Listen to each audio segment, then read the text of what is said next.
continue the legacy of our founders, may we be granted this day the wisdom to make decisions which will be for the good of our city.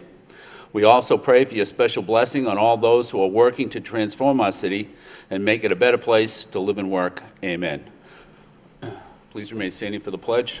I pledge allegiance to the flag of the United States of America and to the republic for which it stands, one nation, under God, indivisible, with liberty and justice for all.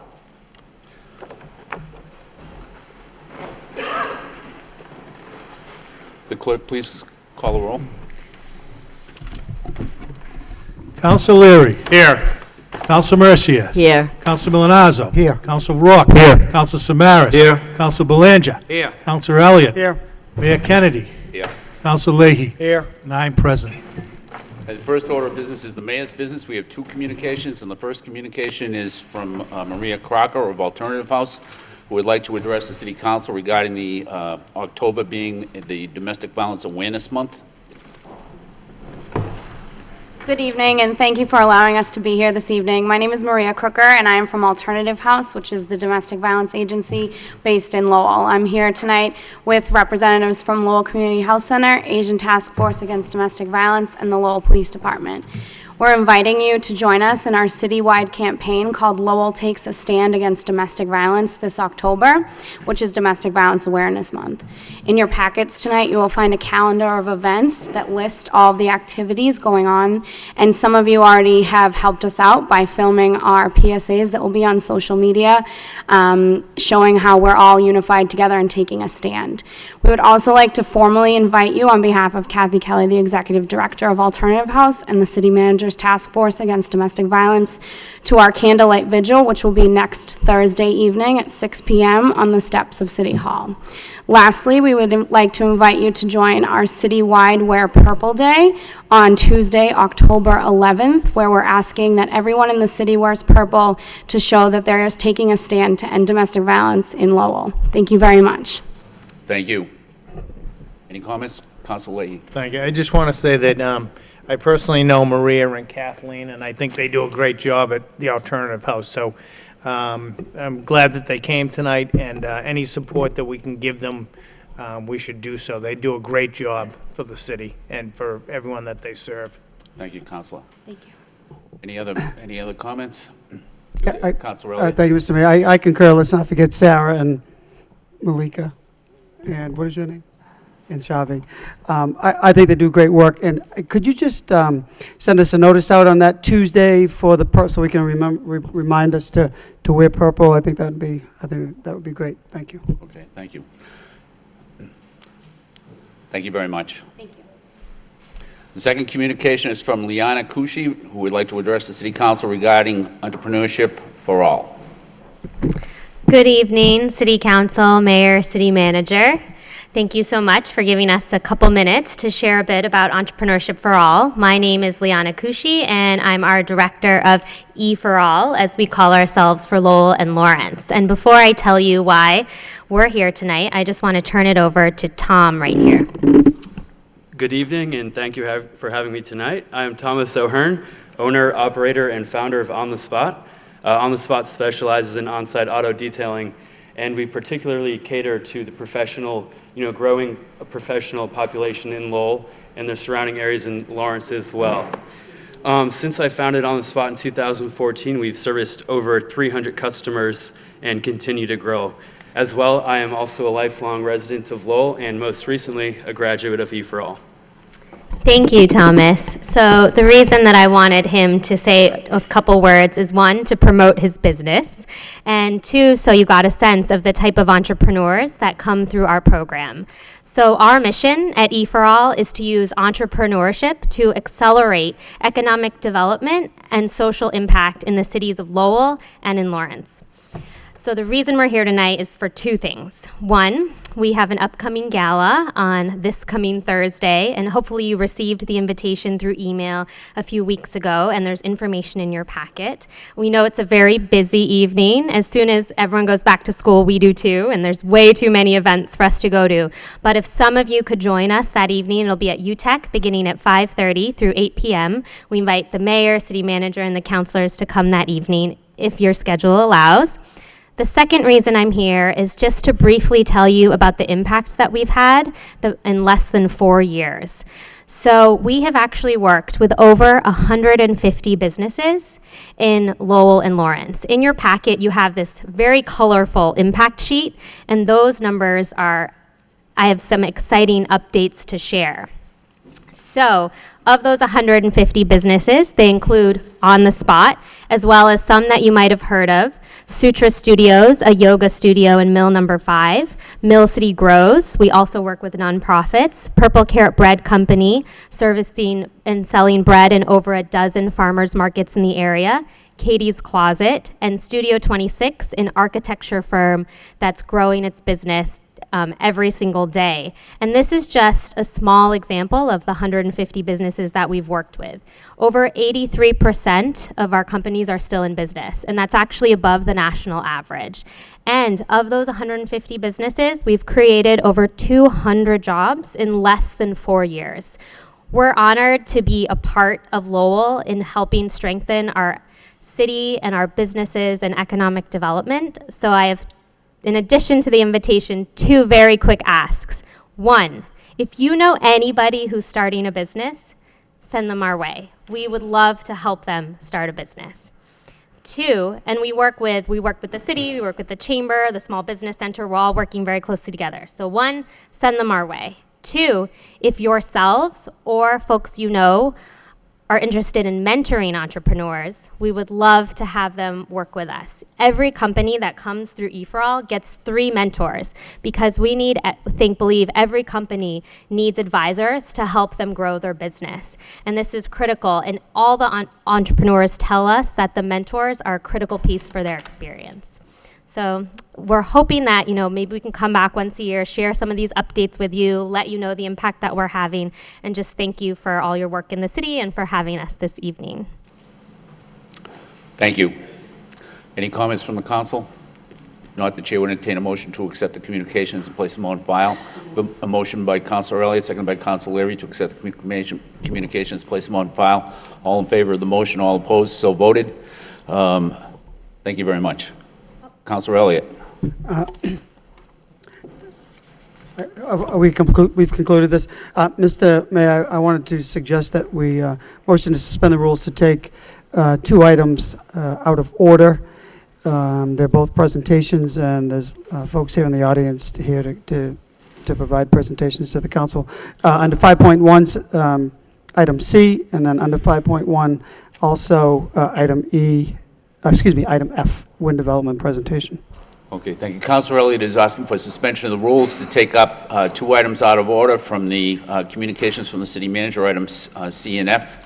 If there's no objection, we'll do that by general consent. Hearing no consent, we'll take those items out of order and begin with item C, the Lowell High School building project. Mr. Manager. Thank you. Whenever I talk to anybody about the Lowell High School, the first thing they say to me is, well, where's it going to be located? And, well, we're at that stage right now. We're in what's known as the feasibility stage, and that's the stage that is going to determine what the new location of the high school is what location the new high school is going to be in. And it's an exciting time, a lot of work to do between our office and the school department, and we have 2 great companies that we've hired to help us with this process. And we have them here this evening to do a brief presentation on the status of the new Lowell High School, and then to accept any questions that anybody might have about their presentation. First of all, the owner's project manager is from Skanska, and we have Mary Ann Williams and Jim Dowd here this evening, if you can come up to the podium. And our architect designer, Perkins Eastman, is here tonight, and from Perkins Eastman we have Joe Drown and Bob Bell. If you could come up to the rostrum. And I know you have a presentation. Could you just, Mary Ann, are you going to give it? Okay, if you could start. Thank you. So first of all, I'd like to acknowledge the city council members, the mayor, the city manager. Thank you for inviting us here. We're certainly very excited about participating with this project and working with the members of your school committee, school building committee, and city council. Currently, what we're doing right now is we've been working, doing an existing conditions analysis of the school that is being spearheaded by Perkins Eastman, and they're documenting the building as it is, and we're also looking at the opportunities of possible sites so that we can look at new options, which is a requirement under the grant program, that we look at renovation, renovation addition, and new options. So we are well underway with having meetings scheduled for that.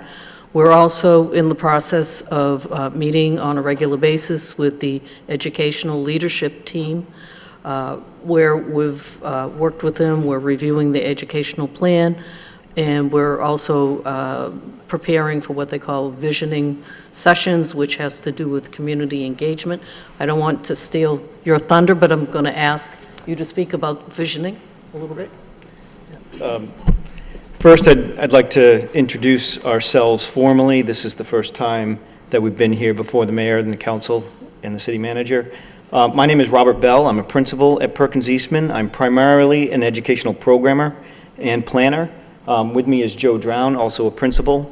For a little background, it's actually Perkins Eastman DPC. Design Partnership of Cambridge is an architectural firm specializing in K-12 schools. 75% of our work has been difficult ad reno and phased occupied construction. We've joined Perkins Eastman. It is our team that is here before you, and we're happy to bring our experience.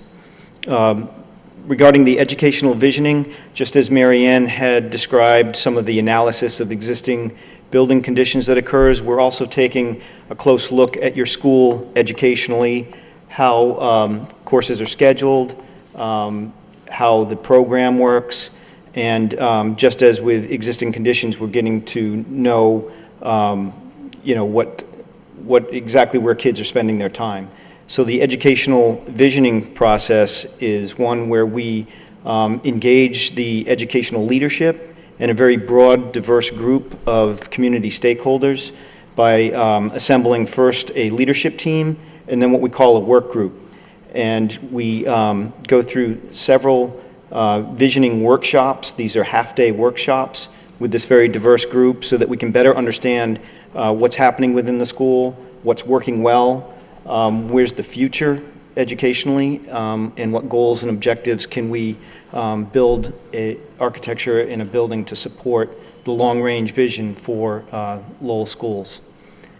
So we are just at the start of that process, and very excited to get the very broad stakeholder groups engaged and start the dialogue in conjunction with this. Can I just interrupt you?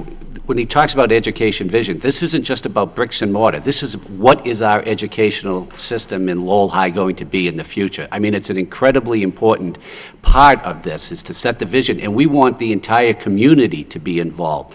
So for people watching at home this evening, if you would like to be part of this group that's going to develop what the educational vision of our new high school is going to be, we're inviting you to come join this. It's not just the teachers and the faculty and the city manager's office that's going to do this. We want the community to be involved. So if you'd like to volunteer and help develop this vision, we'd like you to just call my office, give us your name, and we'll put you on the committee. Thank you very much. If you continue. Thank you. Along those lines, also would like to say that we met with Neighborhood Services today, and we're looking at putting a schedule together where we can get out into the neighborhoods, talk about the project, talk about the process, what we're doing, engage them, get their feedback about what works, what they think doesn't work about the way the school is structured now. And we see it as an opportunity to really bring the community along all together. There's several meetings, clusters of organizations, neighborhood organizations that we'll be meeting with, and then down the road, we anticipate that we'll have larger community meetings that could be held at the high school auditorium so that folks could actually see the school and understand what we're talking about and have some context for that. Are there any questions we can answer? Councilor Elliott. Just briefly, thank you for the update. I think it's important for the people at home watching. As a manager, mention where are we. We hear, a lot of discussion throughout the community, so I think these updates are helpful. And I appreciate going out into the community to get a sense of the priorities and direction.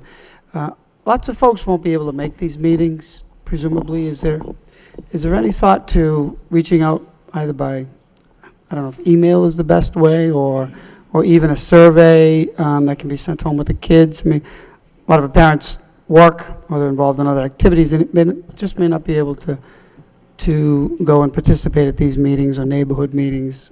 So I do anticipate over time that as work product is developed, that it can be posted on a website so Sure. folks can follow along what is happening with the project. Right. Also with the community engagement, you're absolutely right. A survey, whether it be SurveyMonkey or some of the means, is a great opportunity as we start to look at multiple options for folks to comment on the pros and cons of, a new option versus a renovation option. So those are the tools that we anticipate that we'll be using going forward. And, this will probably be a 12 to 14-month process from where we are today. So I anticipate that there's lots of opportunity for community engagement. just the outreach will be 12 to 14 months throughout the community.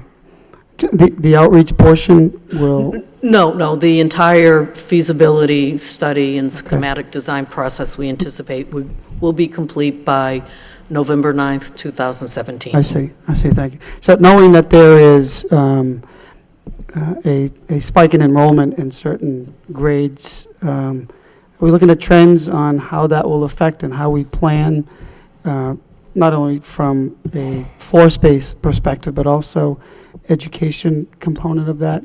Is that something that this feasibility study will look at as well? Well, unless there was like a major spike or change, but under the feasibility study agreement that the city and the district has with the Mass School Building Authority, Right. that there is what they call a design enrollment certification. So unless there's something that sort of goes outside of what folks typically see, I mean, if we start to see a huge increase in enrollment, yes, that would be a conversation we would want to have with the city, with the school, and with the Mass School Building Authority. But right now, we're working under the parameters of the grant program and the agreement that the city has currently. Well, with the I only Mass ask School that because we do see that here in the city. I mean, it can be, normally it's not anticipated, between 200 to 400 students anywhere from June through the school year. So that's why I just raised it. We've seen that, for a number of years, which contributed to the fact that we had to go out and get new, modular classrooms, and it's just something to anticipate. And I Sure. understand that you're going to be doing that. So I know with the Mass School Building Authority that they actually look backwards 10 years and then they look forward 10 years and they make those projections. But if something is falling outside of those projections, certainly that's a conversation to be had. thank you very much. Thank you. Before we go to the next counselor, just to follow up on a question that Councilor Elliott asked, you said 12 to 14 months for the feasibility study, but the vision section, when the public will have input into that, what is that window and when does that start, and what would be the duration of that? Do you have any idea? We anticipate that will take place over an 8 to 10 week period. Would you like to Yes. comment more on that? Yeah. We're following an outline that is established with the MSBA, and it is pretty intensive. Basically, for the next 2 months, there's a lot of activity, a lot of exploration, but also engaging the community. So we're trying to start immediately. I think we're looking to engage neighborhood groups middle of October into November. Keep everybody well informed, and then maybe try to centralize some of the meetings and bring people together as much as we can, but very intensive for the next 2 months. Okay, thank you. Councilor Belanger? Thank you, Mr. Mayor. Quick question, and then I'll make a statement. Now, Mr. Mayor, through you to Skanska officials. Now, as far as location, the motion response indicates that it'll be narrowed down to 3 locations in time. So are we looking at more than that right now, and it will be narrowed down to 3, or are we looking at 3 at the current time? Sorry. Is that a question you'd like me to answer? Yes. We haven't identified the number yet because part of assessing what's available for a location for a new high school, we need to really review what the requirement would be in terms of building footprint, what we would need for circulation and parking, and then what we would need for fields as well. We have a general idea of what that would be. We also need to actually go through that meeting, which is scheduled for this Friday, where we look at what the selection criteria is, which might have to do with, based on what might be available that, in terms of property that the city has control of, proximity, what is the impact of utilities, whether utilities are readily available. If not, it might not be a desirable site. So we would need to, this is part of what we're going to be working on Friday in our meeting, is developing that criteria, getting input from the city, and then figuring out what our plan is going forward about how we're going to narrow this down to a couple of sites for us to do due diligence on. Okay, great, thank you. A lot to consider, rightfully so. But thank you for that answer. And Mr. Mayor, I would like to compliment the motion response is outstanding, and I'm thrilled to see how transparent and inclusive it is. It's going to be, the whole process is going to be very upfront and transparent to the public, where this is not about those who are going to be working or in the high school. This is going to be involving parents, teachers, students, government officials, all aspects, all stakeholders in the city that are going to be open to comment. There'll be input sessions. There'll be, hopefully, what I'd like to see is a nice social media campaign, as Councilor Elliott alluded to, that where those who cannot make input sessions can still comment via email, and that sounds like it's going to be in place from the motion response. So I'm very excited about the whole process taking place. I'm looking forward to it, and then ultimately a new high school. So it's all good stuff. Thank you very much, Mr. Mayor. Thank you, Council Samaras. Thank you, Mr. Mayor. No, I just want to take the opportunity to say that I had the good fortune to be on the committee that helped select Skanska and Perkins and Perkins Eastman. And I can state unequivocally that these are major league companies that do understand the process. I can remember back when we had the $40 million renovation of the high school, the process has changed in such a way, as Councilor Belanger talked about, it's transparent, but it's going to afford everybody the opportunity to have input into this process, and I think that's what's so important. Not only will our citizens, our teachers have the input along with the administrators, but the citizens who send their children to this high school will have, a say in the matter. And, you can go on and talk about this, but the thing is, a process like this is a major league project. This, I believe, is going to be the biggest high school project ever in the state of Massachusetts. And we're in a city that we're looking at our future, and I believe this high school is our future, is a major part of our future. So I'm just pleased with the companies that we've brought in. And also what I'm pleased about the process, it also allows us, if there are any issues that do arise, that there are ways of really negotiating any problem, that the city manager really has the authority and the power to really negotiate with these companies to ensure that we get what we've asked for. So, again, Mr. Manager, thank you for this report, because it does truly outline everything that has to happen. I would say this report, just ensure that it gets into the neighborhood groups, because it talks about a timeline, but it also talks about a little bit, in a way, what the process will entail. And I think this is good for the people of Lowell to understand. Thank you. Thank you, Council. Council Leary. Just thank you very much. First, I want to thank the manager and your folks for, this was an excellent response to my motion. And when we envisioned it, when we were on the school committee, this is exactly what we spoke about for a couple of years. And really laying it out that this is phase 3. It's like the third inning of a baseball game. We're now getting into the later innings of the beginning. So we still have a long way to go. I'm very impressed with what I've heard tonight. I'm very impressed that we're going to have community input. I think that's essential. I think Councilor Elliott really put a good suggestion in regarding getting surveys out to folks that can't attend and using social media. I think using some of the school-based media for even the elementary schools, because if you're like in second grade right now in an elementary school, when the high school is built or renovated, you're going to be the individual going into that building, or third grade. So it'd be interesting to see what parents think at those grades, third, fourth, fifth, what they actually want in the high school. So I think that's an excellent suggestion. I think we're on the right track. I think if you really look at it from economic development, we just went to the opening of the courthouse. That was $200 million right at the end of the Lord Overpass. And at literally, what, a quarter mile to a half mile, you have another project equal in size, or actually going to be larger in size financially, and the footprint will probably be larger. So you have significant development on either end of the Hamilton Canal, which we'll be speaking about more tonight shortly. So I'm impressed with it. I think laying out this timeline, we need to get it out to everybody as soon as possible, let folks have their feedback, and as we get into January and February, when I guess one of the biggest issues will be is where we're going to put it. Will kind of be decided at that point. So we want to make sure people are a part of that. Very exciting time, very impressed with the response to the motion, and I'm looking forward to being a part of it. Thank you. Thank you, Council. Council Leahy. Thank you. So I just had a quick question. Once we decide where we're going to locate the high school, just if it does end up being downtown in the same spot, does that phase start another phase as far as what buildings are good and what location we want certain things in? So, like, if we could save the auditorium, we're not just going to go in and rip that building out. Is it a whole new phase if we decide to stay where we are?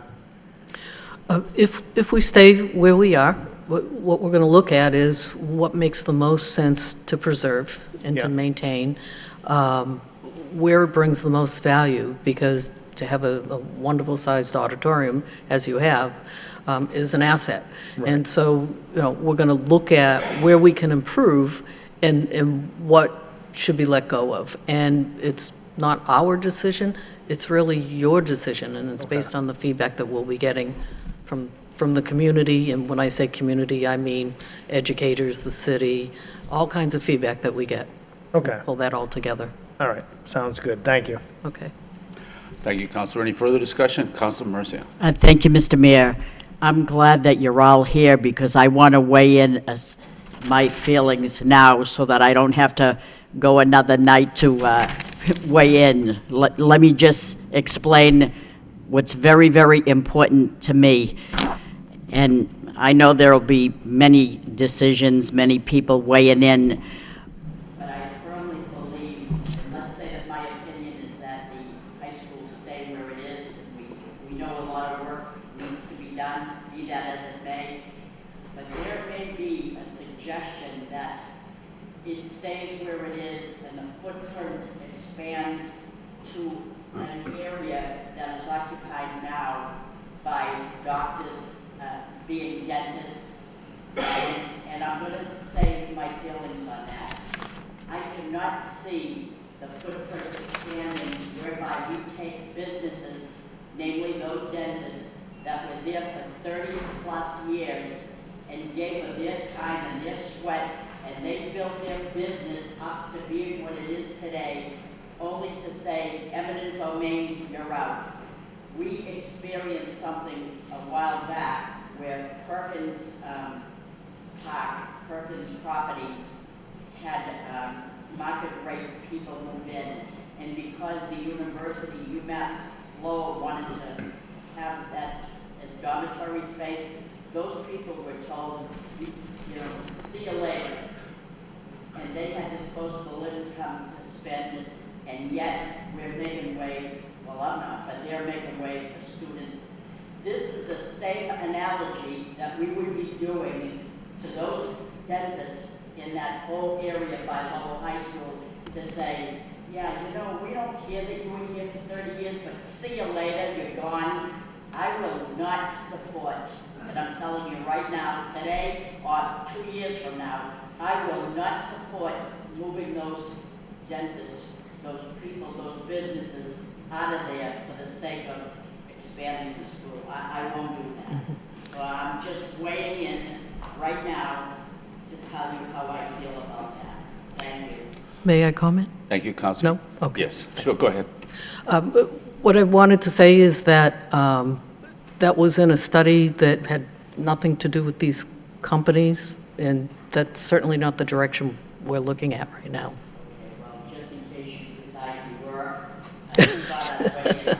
Okay, thank you. Thank you, Councilor. Councilor Milonazo. Just quickly, Mr. Mayor, thank you for the presentation. My question has to do with the demographics that you're looking at now. And when you look at, say, K through 4 today and go out maybe 6 years, I'm really not sure when the new high school will actually be open for business. But are you not only looking at the public school side, but are you also looking at the numbers from the parochial school as well as the public charter schools that we have? I guess I'm just looking at, if there's a spike in enrollment down the road 6 years, are we capturing everything in order to make sure that we build the correct size high school? My understanding is that the design enrollment currently exceeds the number of students by 300 than what you have right now. Okay. Across the city, not just the public schools, because we have parochial schools K through 8 that go on to the high school. I'm only looking at what it is for the high school, because that study was done by the Mass School Building Authority. Okay. Thank you, Mr. Mayor. Councilor Milonazo, I'll try to make sure that those numbers are included, that the school department has those numbers included in what they're doing. Any further discussion? Hearing none, Mr. Manager. Yeah, I'd like to take full credit for this report, but I can't. Assistant City Manager Mike McGovern put this together. He's really spearheading this project on behalf of the City Manager's Office, so he deserves all the accolades for that. Councilman, the high school is being built to accommodate 3,500 students, which I think is 400 more than the existing there. And I think the most important thing is the timeline. We're looking at, by January 20th of 2017, to have 3 proposed locations for the high school, and then May of 2017, our 1 preferred location. So wintertime for 3 locations, springtime for what we want to go forward with. So that's the timeline in a nutshell. Thank you. Councilor Elliott. Mr. Mayor, I'm not sure if you know this, or maybe Council Leary. Is that a joint vote of the school committee and council on the designated location, or is it their MSB's a recommendation? The MSBA will make it. They'll make that decision on where it's going to go and what that Yep. footprint will look like, and they will fund the percentage based upon that recommendation? Okay. We have a school building committee that meets on a monthly basis, and Right. we'll be working to come up with these concepts, and then the final decision will be by the MSBA. Okay, thank you. Remember, this is the largest project in the history of the Commonwealth of Massachusetts, so it's really exciting that it's going forward. Any further discussion? Thank you very much. Thank you, appreciate it. And the next item taken under suspension of rules is the presentation by the wind companies. Mr. Manager. Thank you. Again, we have another presentation to just bring the council up to date on the status of different developments going on in the city of Lowell. We wanted to give you an update on the status of the high school, and tonight we want to give you an update on the status of the master development of the Hamilton Canal District. I think it's great timing. We just had the groundbreaking for the Judicial Center, which I think is going to spearhead development in the Hamilton Canal. And with us this evening is Larry Curtis, who is the president of Wind Development, and with him Mike O'Brien, who's the executive vice president of Wind Development. I'd like them to give a brief presentation on your vision, and then we can open it up to any questions that the City Council would have. Thank you, Larry. Thank you, Mr. Manager. Mr. Mayor, members of the council, I'm Larry Curtis, as the manager has mentioned. We are here today to update you on our efforts on Hamilton Canal. I think most of the council and most of the city are aware of the work of wind companies over the last 20-plus years in the city. We're proud of it. We hope to do more, and we hope that Hamilton Canal is the place where that will happen. You have, all of the councilors and the mayor and the city manager have printed versions of this. It's also on the screen.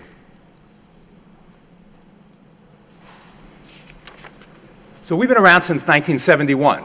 We do housing, market rate housing, yes, occasionally affordable housing, commercial development, we've done hotels, office buildings. Because of that, I think we have been selected and are suited for this effort in the city that hopes to have a multi-use redevelopment of this important urban site. For those who don't know us well, we operate in 23 states. We run 98,000 apartment units in 570 communities. But with all of that, Lowell is what makes us what we do. In the sense, we've moved a significant portion of our Boston area operations to Lowell, some 100 jobs in our recent redevelopment at the Boot Mills. Some examples of office buildings, market rate housing, mixed income housing, office buildings, housing, medical campuses, parking garages, all aspects of Hamilton Canal that are being considered, or most that are being considered. Large-scale projects, a 900,000-foot building in Rochester, New York, a big multi-use building in Washington, D.C., another big project in Brookline, Massachusetts, 500 units in Boston. Big-scale development, which is what Hamilton Canal is. It may not be the largest project in the state like the high school, but over time, over a decade, it will certainly compare. On the ground here in the city, we've done a number of developments. We're proud that many of these, if not most of these, certainly Hamilton Canal, had been started by others that couldn't get it over the finish line.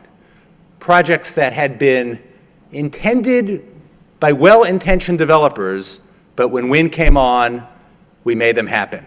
As typified by Boot Mills, Loft 27, Counting House Lofts, the old Adden Furniture Building that's under construction, and some lesser-known developments like the redevelopment of Princeton Village into Redwood Terrace some 15-plus years ago. We pay $1 million of taxes per year in the city. We have a payroll of $10 million a year in the city. We operate 54,000 square feet of commercial space in the city. Michael O'Brien, Executive Vice President of WIN, will go in detail of what our next steps are and where we're at Hamilton Canal. Thank you.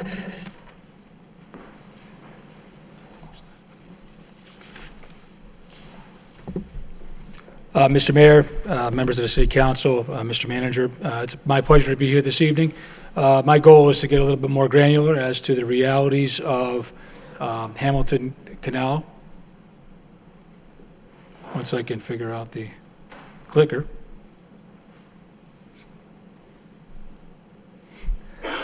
I'm on page 8. It says Hamilton Canal District.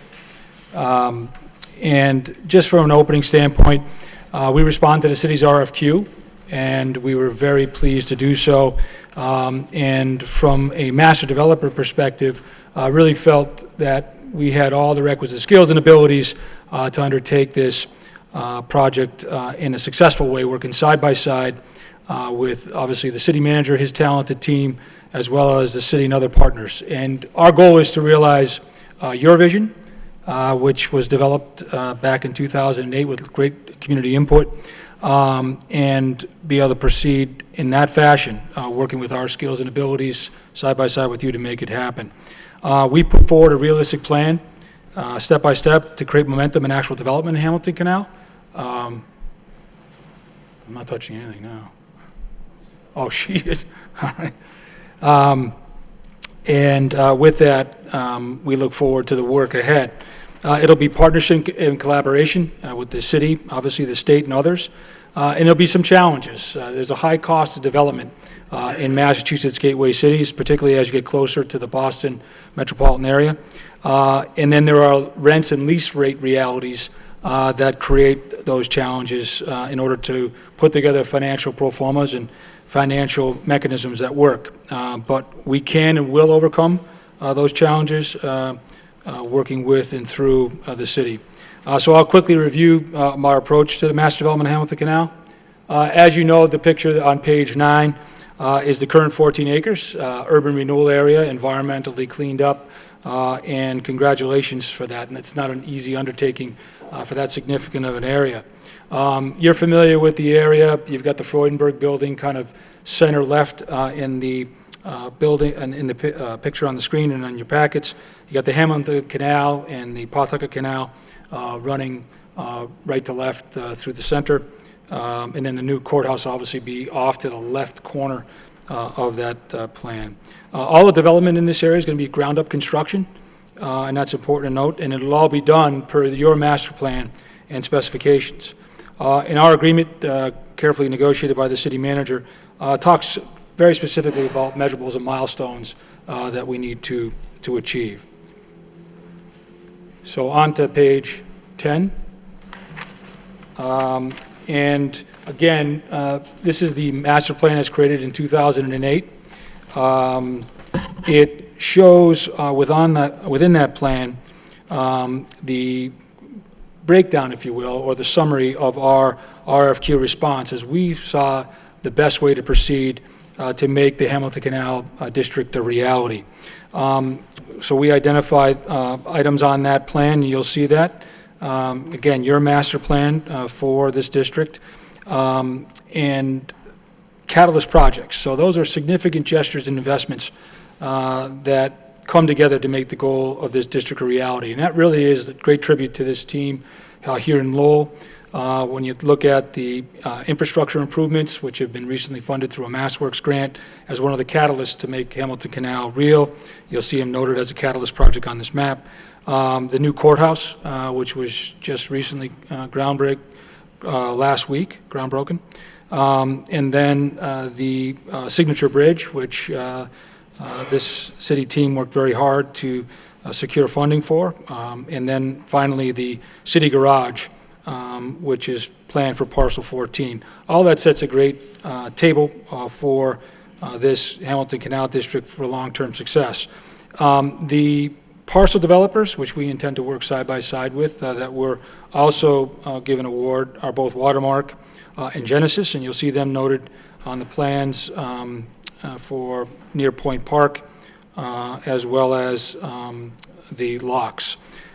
And then you'll see noted on here Wind Phase 1 and Wind Phase 2, and that just speaks to what we see as logical based on the investments in catalyst projects, based on the micro and macroeconomics, and what we know and understand the market to be as being well experienced here in Lowell as the best things to proceed with in the early phases of work. And so with that, we'll go to slide 11. And so in that early development phase, what we see as being what will obviously happen on parcels 8 and 9, so you can cross-reference the master plan map. That's the parcels directly behind the Appleton Mills and running parallel to Pawtucket Canal. Those were in your master plan as residential parcels. They obviously scale-wise and layout-wise make great sense to be residential, and we're going to pursue those as part of our early phase development as market rate apartments, obviously designed and built with great attention to your master plan specifications as to quality and types of materials. We wanted to properly play to Lowell's history, but also show modern-day accents and tasteful juxtaposition to the historic mills. And we see this obviously being important to the Hamilton Canal per your design as work-play districts having those come out of their apartments in the evening and activate street-level retail as well as residential. In the early phase development, We also have a plan on doing that, again, on page 12, years 1 through 3. So those apartments will be approximately 135, state-of-the-art, exciting mixes of different size bedrooms, and modern amenities. We feel very confident that this can and will happen in years 1 through 3 to complement the existing architecture and realities of Hamilton Canal as it stands. We'll then proceed to slide 13, and that's parcel 5. We see that as being commercial development and approximately 40 to 50,000 square feet, complementing the other activities in the area, including the construction and, at that point in time, the opening and daily use of the new courthouse will allow this to take place. On a commercial development, because of the nature of the commercial marketplace, we would be working over this time period before years 4 through 5 to actually locate and secure a tenant. These days in the real estate marketplace, these types of facilities, particularly at this level of quality, are not built on spec and then searching for tenants. And what we look to in this is potentially medical office space as well, and then we'll look to the market feasibility study for the best uses, and we'll talk a little bit about that as I go forward. Future development phases, we see that as being north of Pawtucket Canal for the obvious reasons of, and this would be years 5 through 10. This area is going to be undergoing significant improvements through the Mass Works and Infrastructure Program that the city's been awarded. The city's garage will be absolutely necessary to activate this area of development, which includes significant commercial space by the master plan for the city. And so with that, we see that as being what's most important to start planning for and working towards in years 5 through 10. Based on accomplishments and activities. Parcel 1, located on the bottom of that plan on page 14, adjacent to the courthouse.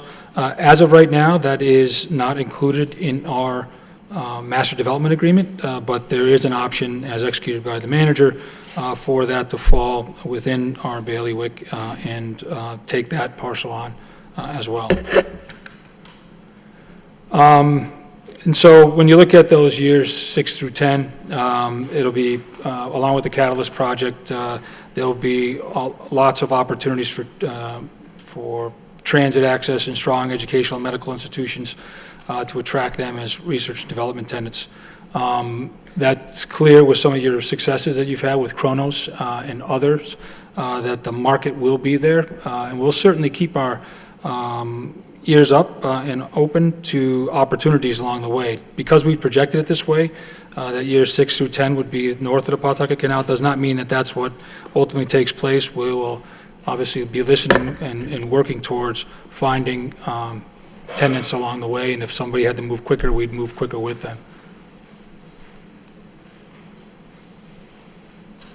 So success factors are pretty straightforward, and I think I've outlined those pretty well for you. The early development phase, again, what's key to this north of the Pawtucket Canal is a new 900-car parking garage, the public works and infrastructure, and a new state courthouse, which you've been able to ground break just recently. Future development phases, and we look to that's listed there before you as being critical, and much of the work you've already accomplished, which sets the stage for north of Pawtucket Canal very well. Again, catalysts. Okay, so challenges, as I mentioned in my opening remarks. The reality of Boston labor cost and the rent and lease rate challenges. What that basically creates is a funding gap. There's only a certain amount that will be covered within the pro forma based on conventional financing.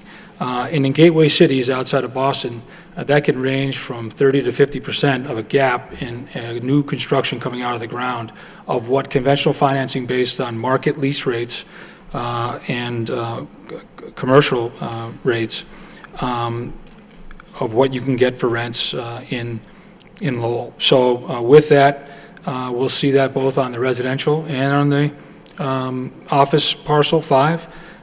We have a proven record of being able to work very closely with city and state, as well as the federal government and other sources, including tax credits, to be able to make projects come together and work, even faced with that gap. So we look forward to that united front working with the city and the community, as well as the state and others, to secure those competitive resources to make these projects a reality. And you're familiar with many of these at a local level. You have the TIF, which is outlined in your RFQ.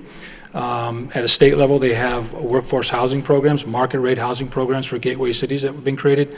And so those will be some of the creativity we'll bring to bear in order to make this happen. As to next steps, which is page 20, is really what we think is most important, is we're working from a plan developed by the community and approved by the community, which dates back to 2008. It has many uses within that plan, and ambitious as it would be.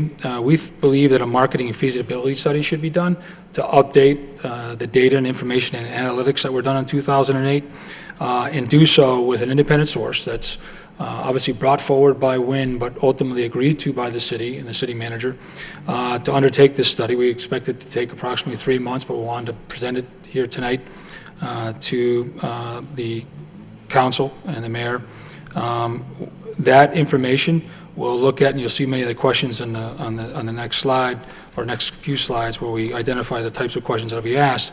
It really is to find out what are the current conditions in the marketplace for what was proposed, and then what may be the current trends based on micro and macroeconomics and regional growth and other factors that'll make sense for this plan to be adapted. And that way, we're working together to make any adjustments. Lots of communication, lots of coordination between us as a developer and the city to make sure that that communication is there and that understanding is there, but basing it on data and information, and doing so from an informed basis and setting realistic expectations. And so that'll be key to this, and we expect to begin that process as soon as we complete this meeting and some additional conversations with the city. Slide 21 gives you an acquisition and build-out timeline. It talks about the early phase work that I talked earlier about on parcels 8 and 9, as well as parcel 5, happening from basically this point in time through the completion of year 5, and then the future phases out from year 6 through 10, which includes parcel 11, 15, and 16. And we just wanted to make sure that in our presentation, we were bringing forth what we believe to be a realistic approach and a step-by-step approach to making this Hamilton Canal District a reality. On page 22, you'll see that that includes some questions that will be part of the marketing and feasibility study. With that, these are some of the answers we brought forward. We look forward to some of the work of DPD and the manager as to some of the questions they might want answered as well, as we bring this professional resource to bear and make sure that we're doing this comprehensively to guide our work ahead. And then, thank you. We are grateful for the opportunity. As Mr. Curtis mentioned, we are uniquely skilled in our ability to undertake this. As I discussed during the course of the presentation, this is going to be a true collaboration and partnership. We would not be able to do it as developers unto ourselves because of the nature of a gateway city marketplace, but together this is very realistic and very doable, and we look forward to the work ahead. Thank you. Thank you. Any discussion? Council Belanger. Thank you, Mr. Mayor. First, I would like to thank Wind Development for coming in this evening. I want to congratulate them and thank them for their winning bid and their interest in our city and into the Hamilton Canal. And being a downtown businessman for 15 years, I am very familiar with Wind Development. They are an extremely capable developer and property manager. I am very familiar with all their projects and those who reside in them. And we're grateful to have them here this evening, and I thank them very much. But as to the research and development aspect, please, Mike, now, why is it 6 to 10 year timeline? How soon do you envision Wynn actively trying to recruit businesses from, like you stated, the 128 belt into Lowell? You know, seeing that it is very expensive, you see things are inching this way towards Boston, as you well know. I don't have to tell you. So how soon do you envision Wynn Development being proactive out there trying to recruit R&D companies to the city of Lowell? Through you, Mr. Mayor, to the councilor, we're going to do that immediately in our efforts. As I said during our presentation, because it's listed in a certain way as to phases on what's before you, it does not mean that we can't advance an aspect in what's been identified from years 6 through 10 in years 0 through 5. That's a major undertaking when you talk about net new commercial activity. And it'll be a collaborative effort, as I mentioned earlier. Wynn will bring all of its resources to bear in that marketing effort and outreach. We envision it that it's going to take our side-by-side work with the city manager and those that may be approaching the city looking for space. We see that the state will be absolutely critical in that. You see what they can do when they put their energy behind bringing GE to Boston. That same energy brought forward to bring a major employer to Lowell would obviously bear dividends. We look forward to that process. And we believe there are other conduits, including the federal government, that will have a part to play in trying to lure that type of activity. 250,000 square feet of research and development is a significant undertaking. We push it to the out years because of the timing north of Pawtucket Canal and getting all that infrastructure in. It's almost making it more tangible to those that may be looking for space to see what the area looks like and how it feels. But it has also given us some time to start ramping up those efforts to try to land what are going to be difficult but achievable new commercial tenants for Lowell. Good, thank you. Because I would like to see personally an effort sooner than 5 to 10 years on an effort to recruit businesses, Mike. And I think you answered that. You gave a good answer to that question. Thank you very much. As to the marketing and feasibility study that you would, I think the one we have on record for the Hamilton Canal dates back to, I believe, 2008. Mr. Mayor, through you to Mr. O'Brien. Is that accurate? I think that's the last study we did at the Hamilton Canal. Through you, Mr. Mayor, to the councilor, that's our understanding. It dates back to 2008. Yeah. I think a lot has changed. A lot has changed since then. That was at the very beginning of the economic downturn that hit not only the city of Lowell, but hit the country very, very hard. And a lot has happened in 8 years, and especially with the groundbreaking of the courthouse that took place last week at the Hamilton Canal. Now, what is this marketing and feasibility study going to include? Is this going to include the residential aspect, which you intend to do on parcels 8 and 9 as well? Through you, Mr. Chairman, to the councilor, because of the timing of parcels 8 and 9, it would likely be concurrent to some of the marketing and feasibility study. We'll advance the residential portion up front of that study so that we'll have that data and information to share with the city manager, his team, as well as the council, and so we can validate it. Our knowledge of the marketplace, Wynn's success here in Lowell, and continued success. We're underway with the add-in loft project now as a market rate project. We're bullish that market rate will continue to grow, and so we feel confident in 8 and 9, but we'll validate that through our feasibility study and bring that information forward. Okay, what kind of time frame do you put on that, Michael, as far as if you're going to expedite the housing aspect of it? So we'll see that probably 30, 60 days. Is that a fair assessment on the housing? Through you, Mr. Chairman, to the councilor, I like your style, 30 to 60 days. We're under contract with the city to be in a position to start permitting and coming out of the ground in the spring of 2017. Obviously, subject to a great deal of work between now and then, and we look forward to that. That would be on parcels 8 and 9. Okay. Well, Mike, to give you a little history on the Hamilton Canal, there's been a lot of conversation on this council floor as to what goes in the Hamilton Canal. Believe me, it's been several hours at least deliberating back and forth. We are very concerned and you might say a little selective of what goes in there, because we think just having that courthouse there is the anchor, and we think that will deter, not deter, I should say, should and help a lot of development at that parcel, and we're pretty confident of that. But this came very close to, the council came very close to voting, having no residential there at all. And, you know, we understand through the manager's presentation some time ago that parcels, I guess parcels 8 and 9 are a little more suitable for housing. So, but we, you know, I think, this is where I stand, and I think some of my colleagues that, you know, housing, you know, if it has to happen, you know, this is what I'm looking for when I envision, is certainly market rate. Now, are you going to be sort of competing with yourself with the add-in furniture building? That's going to be housing too. Is that going to be some housing units too, right on Jackson Through you, Street? Mr. Chairman, to the councilor, we never view ourselves as competing with ourselves. We put out a quality product that differentiates itself from each other previous property.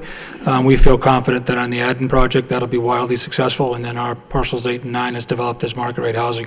We'll follow on that. This will be a pretty unique product for Lowell. This new construction coming out of the ground at that level of quality is defined by your specifications.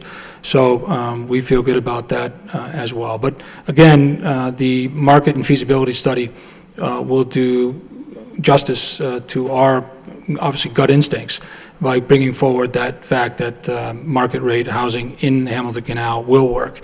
Keep in mind that north of Pawtucket Canal, there's also housing as a proposed use for some of those parcels. And so there's clearly time to adjust if the market feasibility study comes back and says you're at saturation for market or other factors. So we can then look to adjust north of Pawtucket Canal as well. Okay, are you going to be applying for tax credits such as historic or low income? Do you have any intention of doing that? Through you, Mr. Chairman, to the councilor, we would not be in a position to apply for historic because there's no buildings on the site that we could apply those historic credits to. So that's a loss of both federal, which is significant, and state tax credits to make development happen. That's why I referred earlier in my remarks as to what I call a funding gap. And so we'll have to work very closely with the city manager in this community, and obviously this council, as to how we address that. And again, in a gateway city, that can be as much as 30 to 50% of the pro forma that can't be covered by conventional financing because rents are what they are, and construction costs here, because of its proximity to the Boston metropolitan area, are high. So we'll have to work on that. Now, as to low income, for instance, the state's newest program for market rate housing in gateway cities requires an 80-20 mix, meaning 80% market and 20% affordable. 20% affordable means 60% of area median income, which would mean a family of 4 making approximately $48,000. So it's, even the affordable product is really workforce housing, and then the 80% would be at market. So we'll be looking to those type of creative products to work with the Commonwealth, obviously with the city, but we're going to have to all focus on that gap, which is real, meaning if you got a project and make up a number $60 million, if there's a 30% gap, you know, we're out looking for $18 million to try to make this project work. We're going to need to look at subsidies, like I just mentioned, workforce housing that requires an 80-20 mix to make this project work. The marketplace will not make it work unto itself. Is wind development considering, as you develop this parcels 8 and 9, condominiums that are market rate for sale? I mean, you're a very capable building manager. You could still manage the project. Is that in the pipeline at all, as far as selling units market rate? I would say that our mind is open to those potentials. We'll look to the marketing and feasibility study to tell us what the likelihood of a market ready for condominiums in downtown is. It doesn't mean that we can't develop it as rental and then transition. We've done that in the city, and in the near future we'll likely be transitioning those units from rental to condominium. We continue as a company, because of our national footprint as well as presence in Massachusetts, to do study of Lowell to say, are we ready to, for instance, transition some of our units to condos? And I don't know at this juncture if that milestone is before us. I think we got some more time to be able to start raising rents and raising the quality of, obviously, and availability of housing to start the condo market to become ripe and ready. Okay, Mike, in closing, look, we're here to work with you. The City of Lowell is your partner. But, you know, you, the City Council, the City Manager, Planning Development is going to all be working in conjunction to attract businesses there. And to support and sustain those businesses, I know I'm looking for residents in those units that have disposable income to support and sustain those businesses that we're going to be attracting. So I look forward to the feasibility study in approximately 30, 60 days, what the market dictates here. I mean, from my experiences, talking around the city to real estate developers and real estate brokers, that the market in Lowell is hot, red hot. I'm told a single-family home or a condominium sells often within 24 hours, if not for asking, above asking, and that's what I'm told. So I'm told the market conditions in Lowell are superb. But I'm no expert. I'll wait to see your marketing study. But this is what I envision, Michael. I feel that the downtown has become a little unbalanced over the years. And if we're going to make this a bustling, thriving commercial community, as you envision many of the parcels, which I'm very pleased to see, we're going to need those with disposable income to sustain them. So that's what I'm going to be looking forward to, hoping to see in Wind Development, and we're here to work with you, but that's just my thoughts. So I'm anxious to hear the input from my colleagues on the City Council. So thank you very much, Mr. Mayor. Thank you, Councilor Samaras. Thank you. I want to thank you for the presentation that you have made. It's a very good presentation. There's no question you're a top company, but I think you fully realize that we're a city council that is really concerned, and really we want this project. We want the Hamilton project to work. There's no question about that. One of the statements that you made that I was pleased with, you talked about the need for really strong communication, naturally with the city manager's office, but everyone else concerned, and I think that's important. You'll be working with the Department of Planning and Development, the city manager's office, but also the city council. I mean, how do you see our role? I mean, because the way I see it as a city council, what we do is we try to support the city manager in what his plans are and what his department has outlined.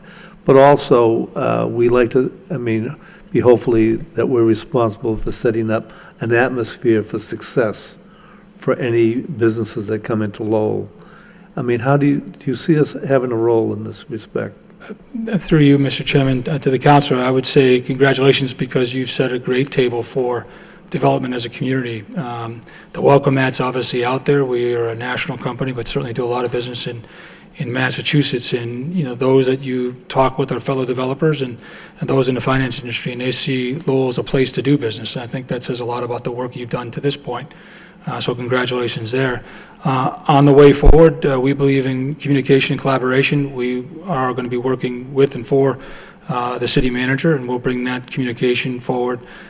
He's got me on speed dial, as does Diane Trad, the director of DPD. So that's good news that those communication lines are already there, and we'll look forward to his schedule as to how often he wants us before this honorable board to bring forward information and knowledge. As it pertains to the bigger picture, I think all of us have to work together to try to bring in those commercial tenants, those jobs to Lowell. And it's one of those interesting things that it just takes sometimes a seed that's planted at a cocktail party that leads to a follow-up conversation, that leads to an opportunity for us to sit down with someone that does want to move jobs to Lowell, that then leads to us getting into a letter of intent and then our opportunity to develop a building. So it takes all of us working together to kind of push and market Lowell and push the Hamilton Canal District, and I think the council plays a vital role in that. Okay.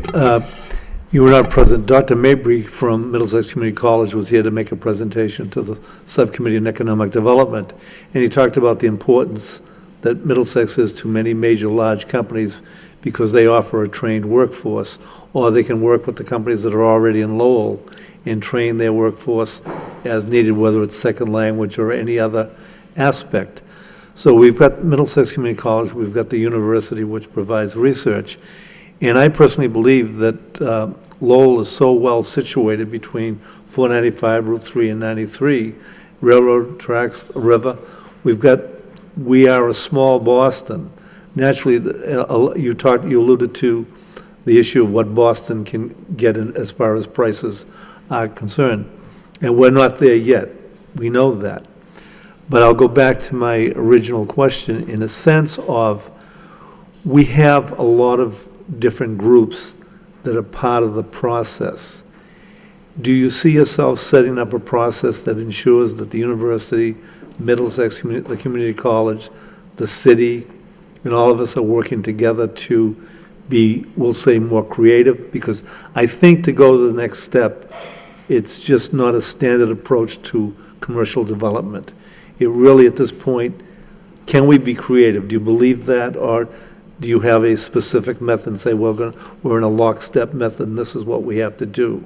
Or do you see us, taking a leadership role in helping to coordinate this major effort to get an infusion of ideas, to be creative? Because I think that's the next step. That's just what we have to do to be able to demonstrate clearly to companies.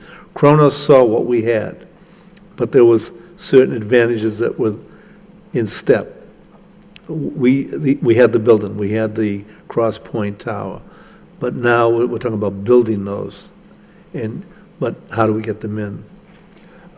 Through you, Mr. Chairman, to the councilor, from your point of an educated workforce and talented workforce, we made a corporate decision, as was mentioned by the president, Mr. Curtis, to move our accounts payable, our accounts and finance department from Boston, where we could easily have expanded and done so relatively inexpensively, or to Lowell. And we brought our workforce here and reduced our footprint in Boston because you have a trained and talented workforce. And we found amazing results working side by side with the University of Lowell and Middlesex College and bringing talented people into our organization who have done amazing. And what we found too is that they come on board with Wing, and what happens in Boston sometimes is that folks will come on board with us, get the requisite experience, and obviously look to the next jump up to Fidelity or other types of companies that have these types of positions. And with Lowell, we found that our employees are staying with us and obviously continue on. That's a great sense of pride for us, and obviously we're glad to be part of the Lowell fabric with the workforce. When it comes to being creative, that's our mantra. We work best collaboratively. We work best side by side, and we've already had that experience working with the manager and his team through all of our projects here. So we look forward to that continuing. As to your concept of tying in with development with brains, with Middlesex and University of Lowell, our RFQ came forward with a commitment of University of Lowell to work side by side with wind development, and just what you discussed is this idea of how do we use that incredible force in the world of higher education and research and development as the part of the development program in Hamilton Canal. So we look forward to that relationship as well as some of the others you described. And communication's key. We're going to make sure that that continues robustly, and we'll work all that through the city manager. Thank you. Thank you, Councilor. Councilor Leary. Thank you. Thank you very much for taking the time today. I personally appreciate it. Just a few questions, and I don't know, probably through you, Mayor, to the city manager. With the Mass Works grants and the infrastructure, what timeline are we looking at, both the bridge and additional infrastructure needed to be completed, when that would envision being done? We look at the design of the MassWorks to be completed in the springtime of 2017, and then construction to start probably in the fall of 2017 and finish in the following spring. So you're talking about spring of 2018. So 2018. And we're having groundbreaking soon for the Signature Bridge. So that means that construction will begin. We'll have to design that. That will probably be on just a little later schedule than the MassWorks grant, but that will really help out as a catalyst to propel wind development's proposals. So that would be, what, 2019 or still 2018, right around that? Probably roughly 18 to 19, yeah. Okay. And then the Lord Overpass, that design or whatever we're going to do with that, that really, at the end of the day, we're talking about bringing folks into the Hamilton Canal and helping folks out. What time frame do we envision that being before us to make some decisions on? We're going to have one more meeting to decide the final design. We'll probably talk about 2020, 2021 for the Lord Overpass. Okay. Which is good timing because it's all merging together at that stage.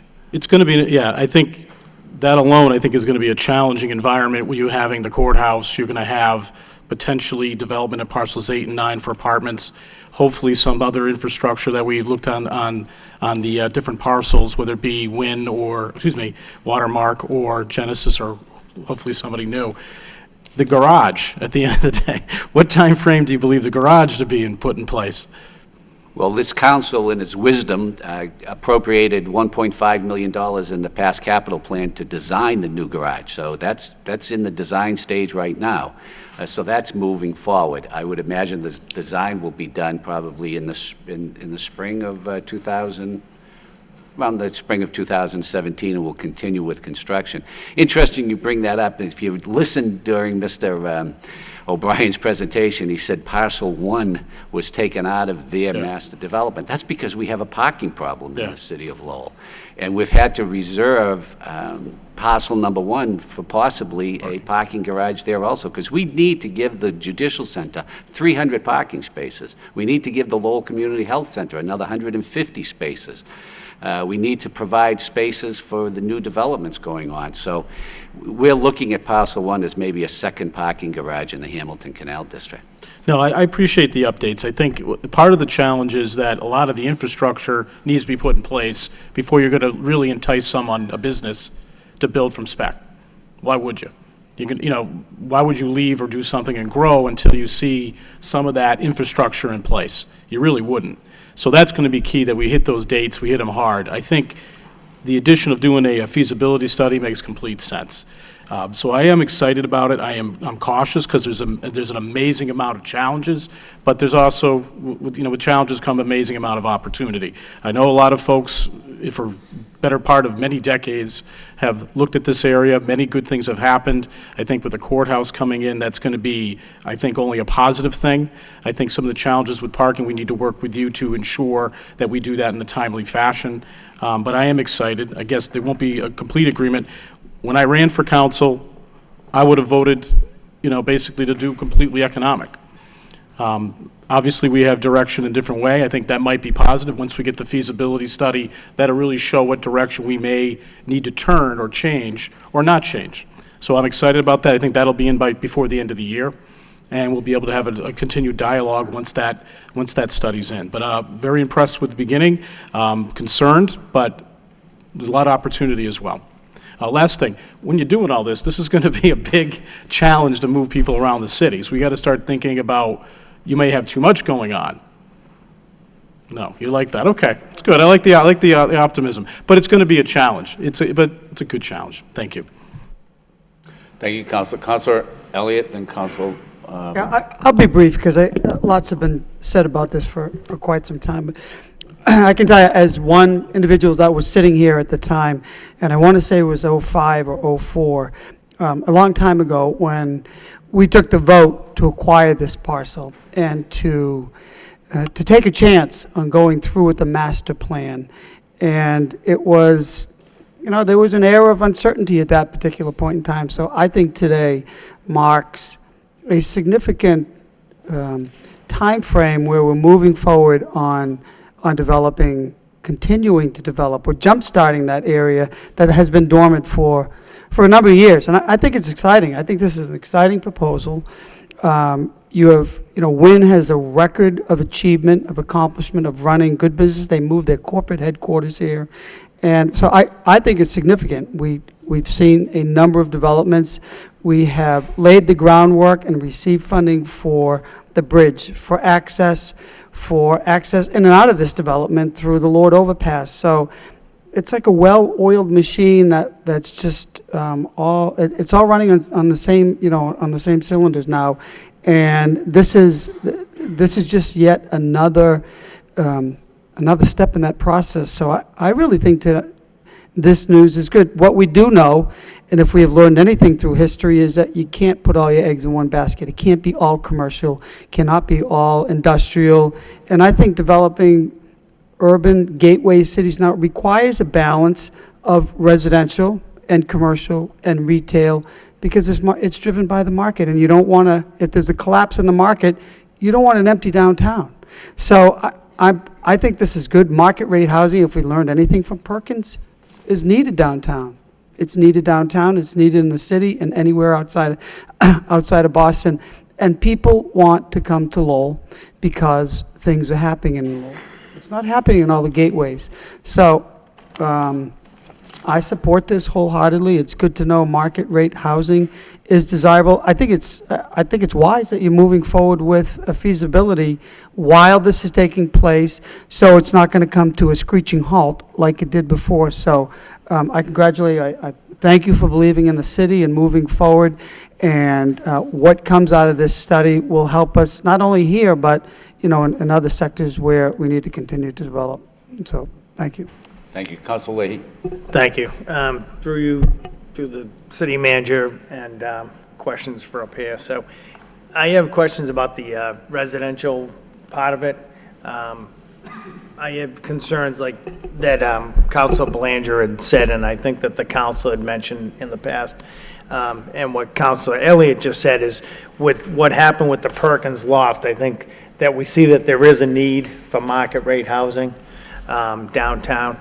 And obviously, I think that all this construction and the new jobs that will be created are going to be good for the city and throughout the Commonwealth. So I think what I see is my vision is, to get the average income up in the city of Lowell. And by creating more jobs, which creates more housing at market rate, which creates more disposable income for the downtown. So, that's our goal. I think it would be our goal. It's certainly my goal, and that's my vision. So, hopefully, I would like to see all market rate housing in this section, along with the commercial buildings, and I see some of the ideas that you had, for retail stores and maybe a grocery store, would be good. And that's gonna bring up that area. So just wanted to make it clear that that's what we're looking for. We're looking for market rate housing in that section and all the amenities that would go with it. And it is a long-term goal of the city council to bring that average income up in the city. Our neighbors to the north, Nashua, they have a slightly smaller population than Lowell, but their average income is up about $20,000, and that's, I think, where we want to be in the future. So I think with your goals, our goals, we can see where we want to go with this. So thank you. Thank you, Council Mercia. Thank you, Mr. Mayor. Through you to the gentleman here. Thank you very much for your presentation. It was quite informative. I'm looking forward to your study that comes through. I want to weigh in and support my colleagues, Councilor Belanger and Councilor Leahy. I firmly believe that we have an area in the city that was barren for so long, and it's going to be revitalized to the point where we going to have a new courthouse, a new judicial center, new businesses there, people putting their heart and soul there. And then I see your challenges where my two colleagues, and I agree wholeheartedly with market rate housing. Personally, I'd rather not have any housing there, but if we're going to have housing there at all, I'd want it with the people with disposable income, people that are traveling by train to go to Boston, people that have good paying jobs that can spend it in the city, because a lot of them will be gone through this Perkins Park project that was a fiasco, and I'm sorry to have to bring this up for the second time this evening. But one of your challenges here says significant funding gap for market rate housing on page 18. What are you telling me through this message that I'm seeing here? Significant funding gap for market rate housing, and that's what we want there. We want market rate housing. We do too. Even at rents that we've been able to achieve at Loft 27 and Counting House Lofts and others have been able to achieve, as rents in this city have doubled over the last decade, doubled. Where rents that no one would dream of, rents north of $2,000 a month, that's happening. Even at $2,000 plus rents, to build high-quality market rate housing requires subsidy. It requires it in Lowell, It requires it in Boston. It requires it in Worcester. It requires it anywhere.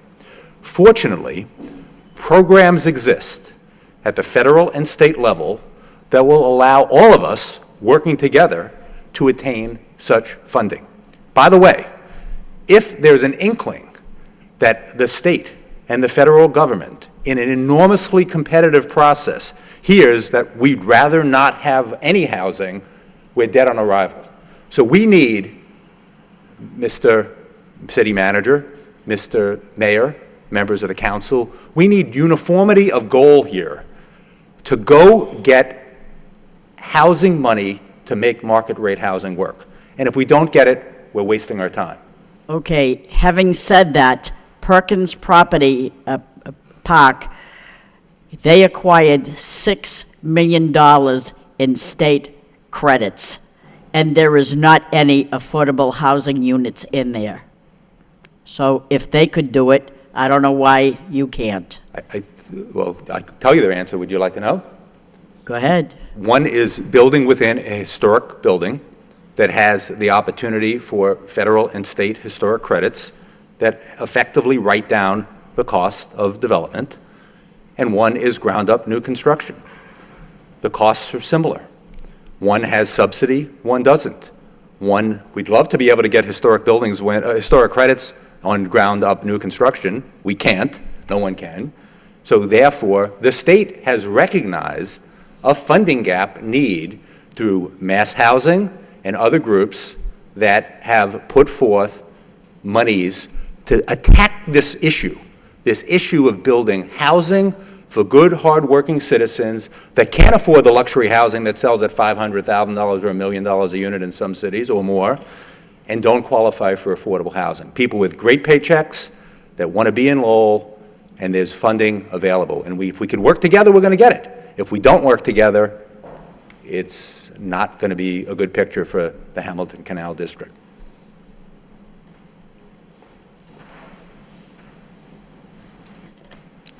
So I can conclude from this speech here that it'll be market rate / affordable 80-20. Through you, Mr. Chairman, to the councilor, I don't know that there's a need for a conclusion, and I say that very respectfully. I think we've got a lot of work ahead, working with the city manager, obviously the community and the council. I think the market feasibility study is important to validate and make sure that whatever amount of housing we build, the marketplace is ready to absorb it and continue to build those rents, which are the types of rents that you want to have in order to bring in that disposable income that you described that activates and enlivens the street. So if and when the conversation turns to the financial pro forma for parcels 8 and 9, we're going to engage the city and be upfront, transparent, and completely communicative of here's what the opportunities are, here's what we can do, here's the funding gap that we described, and here are some of the solutions. And I think that's the time that we should drill into and discuss what the makeup of the project would be, 100% market or 80-20. And I think that's appropriate because we'll be dealing with facts. And in the meantime, we're always going to be working very hard to make the project work in the marketplace and going after those funding and those subsidies.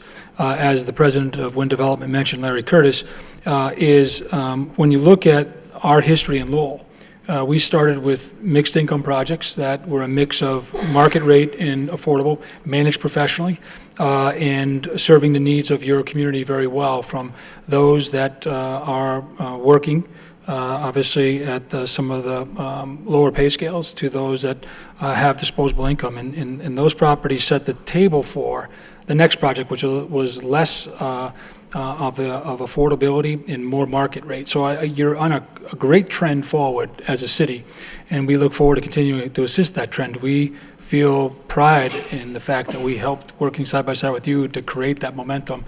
And I think this next project will be a telling tale as to what it can support. But as Mr. Curtis mentioned, that funding gap is real. The Boston marketplace for construction affects Lowell. Those costs, even open shop, non-union, are such that they create expensive and intensive gaps in the funding and financing pro forma of a brand new building with the quality expectations you have in the Hamilton Canal. We're going to have to work together to solve that gap. Thank you. Thanks. Thank you, Councilman Milanoso. Thank you, Mr. Mayor. I'll be brief. I certainly appreciate the presentation by Wynn this evening, but I just want to maybe put it in this context, that this really clearly is a reality check for this council, because we have one of the best residential developers, commercial developers in the country before us, telling us we have a significant funding gap. And we're very good as a community and as a developer to go out and fill that funding gap. And if we're talking an 80-20 split, again, people seem to be afraid of the 80-20 split. Again, I'm not afraid of the 80-20 split. I think that in a few years from now, the only way this is going to get built is with an 80-20 split. And if we don't believe that, we're being naive. Again, people say affordable housing, in my opinion, and maybe I'm going to lower the bar talking this way, but, listening to Teddy Panis in the morning saying, no more affordable housing is just not the right approach. We're talking workforce housing. We're talking workforce housing, and I think it's something that this development team is very, very good at. And this city council needs to have a reality check on that. If we're going to be here 5 years from now, we're not going to be cutting any ribbons or welcoming people into the city if we're saying we don't want any more affordable. We want workforce housing here. And I think that this team has put us on notice that there's a significant funding gap, and we need to work together in order to fill that gap. I mean, the Lowell Development and Financial Corporation has worked with Wynn in the past to get funding gaps filled, and we'll work together again to fill those funding gaps. But please don't be afraid of the word workforce housing, because as this gentleman said, people will move into workforce housing, they'll work, they'll improve their lot in life, and move on to market rate housing, if you will. So again, it's a reality check. It's just real life, and we need to be able to embrace it and work with the team in order to get it done. Thank you. Thank you. Any further discussion? Mr. Mayor, through you, from the manager into the council, and certainly the concerns that Councilor Mercier and Councilor O'Leary and Belanger have brought up, and certainly the reality of the situation that Councilor Milanoso has echoed. I think it's important for us to know Wynn's trying to maximize the market rate housing in this area, but to do that, you're going to have to probably, to fund that gap, you're going to need probably the 20% of workforce housing. And when we say workforce housing, those are the people we represent. Those are the people that I know each and every one of you, and you have fought for those people. Those are the young kids coming up who are brand new teachers, firefighters, police officers just starting out, working over at Kronos or for the IBEW. Those are the people that are looking for opportunities for housing to stay in the city that they grew up in. Nice housing. And that's what this project would do. And we shouldn't be, as Mike said, as a city, Councilor Milanoso said, we shouldn't be scared of that. We should want that, because we want those. They're going to be the people that are going to have the families here in this city and become the foundation of the city going forward. We want them to stay here, and we want them to continue their adulthood here in their work life. So don't be afraid of that 20% workforce housing, because really it's not much different than with the market rate. It's going to give those kids a chance while they're starting to build up their careers to have housing and stay here in the city. I think that's a good thing, and that's something all of you I know have worked for and have striven for here in the city, and that's a great thing to be able to put out to the city, those type of opportunities. Thank you. Thank you. Councilor Leahy. Thank you. I just want to say that that's a great explanation, and that's what we needed to hear, so thank you for that. Okay. Any further discussion?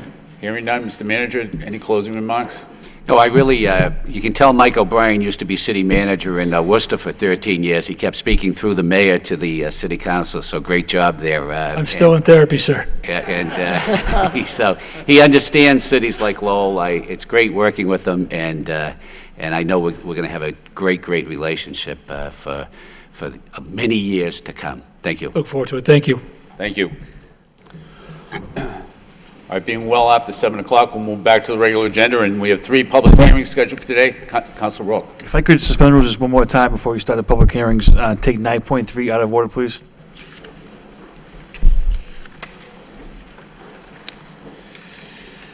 Okay, we have a motion to suspend the rules in order to take 9.3 out of order. Is there any objection? No, second. By general consent, hearing no objection, Councilor Rourke. I move the Okay, petition. it's Mr. Mayor. a petition requests the city council amend the zoning code by extending the current GI zoning district to include a parcel of land located between 6 and 2 Industrial Ave. The proper motion would be to refer to the law department to draft an ordinance. Do we have a motion to that effect? We have a motion by Council Rourke, seconded by Council Milonazo. Discussion on the motion? All in favor, all opposed, so voted. Thank you, Mr. Mayor. Now, moving on to the public hearings, we have 3 public hearings scheduled for today. The first public hearing is an ordinance amending the ordinance with respect to the salaries of the members of the city council, the mayor, and the school committee. Just so there's general understanding, because it's not ambiguous, what this ordinance change would do on a recommendation by city council subcommittee would be to change the city council salaries from $15,000 to $25,000. It would change the mayor's salary from $21,000 to $30,000. It would change the school committee salaries from $6,000 to $12,000. We'll open up the hearing for those who wish to speak in favor. Does anybody wish to speak in favor? Does anybody wish to speak in favor? In favor? In favor? Hearing none, close the hearing for the proponents and open up to those who wish to speak in opposition. Is there anybody who wishes to speak in opposition? In opposition? Opposition? In opposition? Hearing none, we'll close the hearing for the opponents, open it up to the city council. Do we have a motion to approve? A motion approved by Council Rourke, seconded by Councilor Samaras. Discussion on the motion? Roll call. Council Leary? Yes. Council Mercia? Yes. Council Milonazo? Yes. Council Rourke? Yes. Council Samaras? Yes. Council Belanger? Yes. Council Elliott? No. Mayor Kennedy? Yes. Council Leahy? Yes. 8 yeas. The next public hearing is a petition, is a vote to petition the legislature for authority to increase the number of signatures qualified to vote for a candidate, for said office from 50 to 150. We'll open up the hearing for those who wish to speak in favor. Does anybody wish to speak in favor? In favor? In favor? And in favor? If not, we'll close the hearing for the proponents and open up for those who wish to speak in opposition. Does anybody wish to speak in opposition? In opposition? In opposition? In opposition? Hearing none, we'll close the hearing on behalf of the opponents. Open up the City Council. Councilor Mercia. Thank you, Mr. Mayor. I propose this motion to go from 50 to 150 signatures to weed out the challengers who simply put their name on a ballot for the pure fun of it, sit back and never attend a debate, never put up a sign, who force a preliminary election for the city to spend anywhere from $65,000 to $85,000 and expect to get elected. Well, if a person is serious, I want them to work for it. I want them to earn their name being put on the ballot, and this is the very way I felt it could be done. The increase in signatures makes this venture more challenging and allows for the serious people to take part in this process. I don't think that this goal is unattainable. I do not think it is a burden to the process for being elected. It is only a burden if you are not a serious contender and you say to us, phooey. Former State Senator Steve Panagiotakis said, I have brought your request to the State House for their consideration 2 times, and you were approved to cancel a preliminary election to eliminate one person. I will not do this the 3rd time. He said that many years ago. If you want this to be done, change the rules. Well, I heard what he said, and this is my way of changing the rules. And that if my colleagues support this motion, then I would appreciate their support on it. Thank you. Thank you, Councilor. So, Councilor Mercia, you're making a motion to approve? Yes. Motion to approve, seconded by Councilor Rourke. Any further discussion on the motion? Yep. Councilor Elliott. Thank you. I appreciate the motion, and I understand the intent of my colleague, Councilor Mercia, because it does get frustrating when we're spending an enormous amount of money just to eliminate one candidate. And if we're trying to get more people involved, to run for office, I think that it's important to do that. And some of the obstacles, I think, which are unrelated to this, but I think it is, it is important. I'm not so sure raising the signatures. I looked throughout the Commonwealth, including the city of Boston, and each community that I have identified requires only 50 signatures. And to me, that's the process. I understand the reasoning for increasing it, so you do have serious candidates, but I think those candidates that collect 50 to put their name on, they're just as likely to collect 150. That being said, I firmly believe the days of 40 or 50 or 60, I don't know, Councilor, you ran during the days I'm not that when... old, Counselor. You ran during the days when there were a lot of candidates. When I was a little kid, but And that's why the charter is structured so there is a preliminary.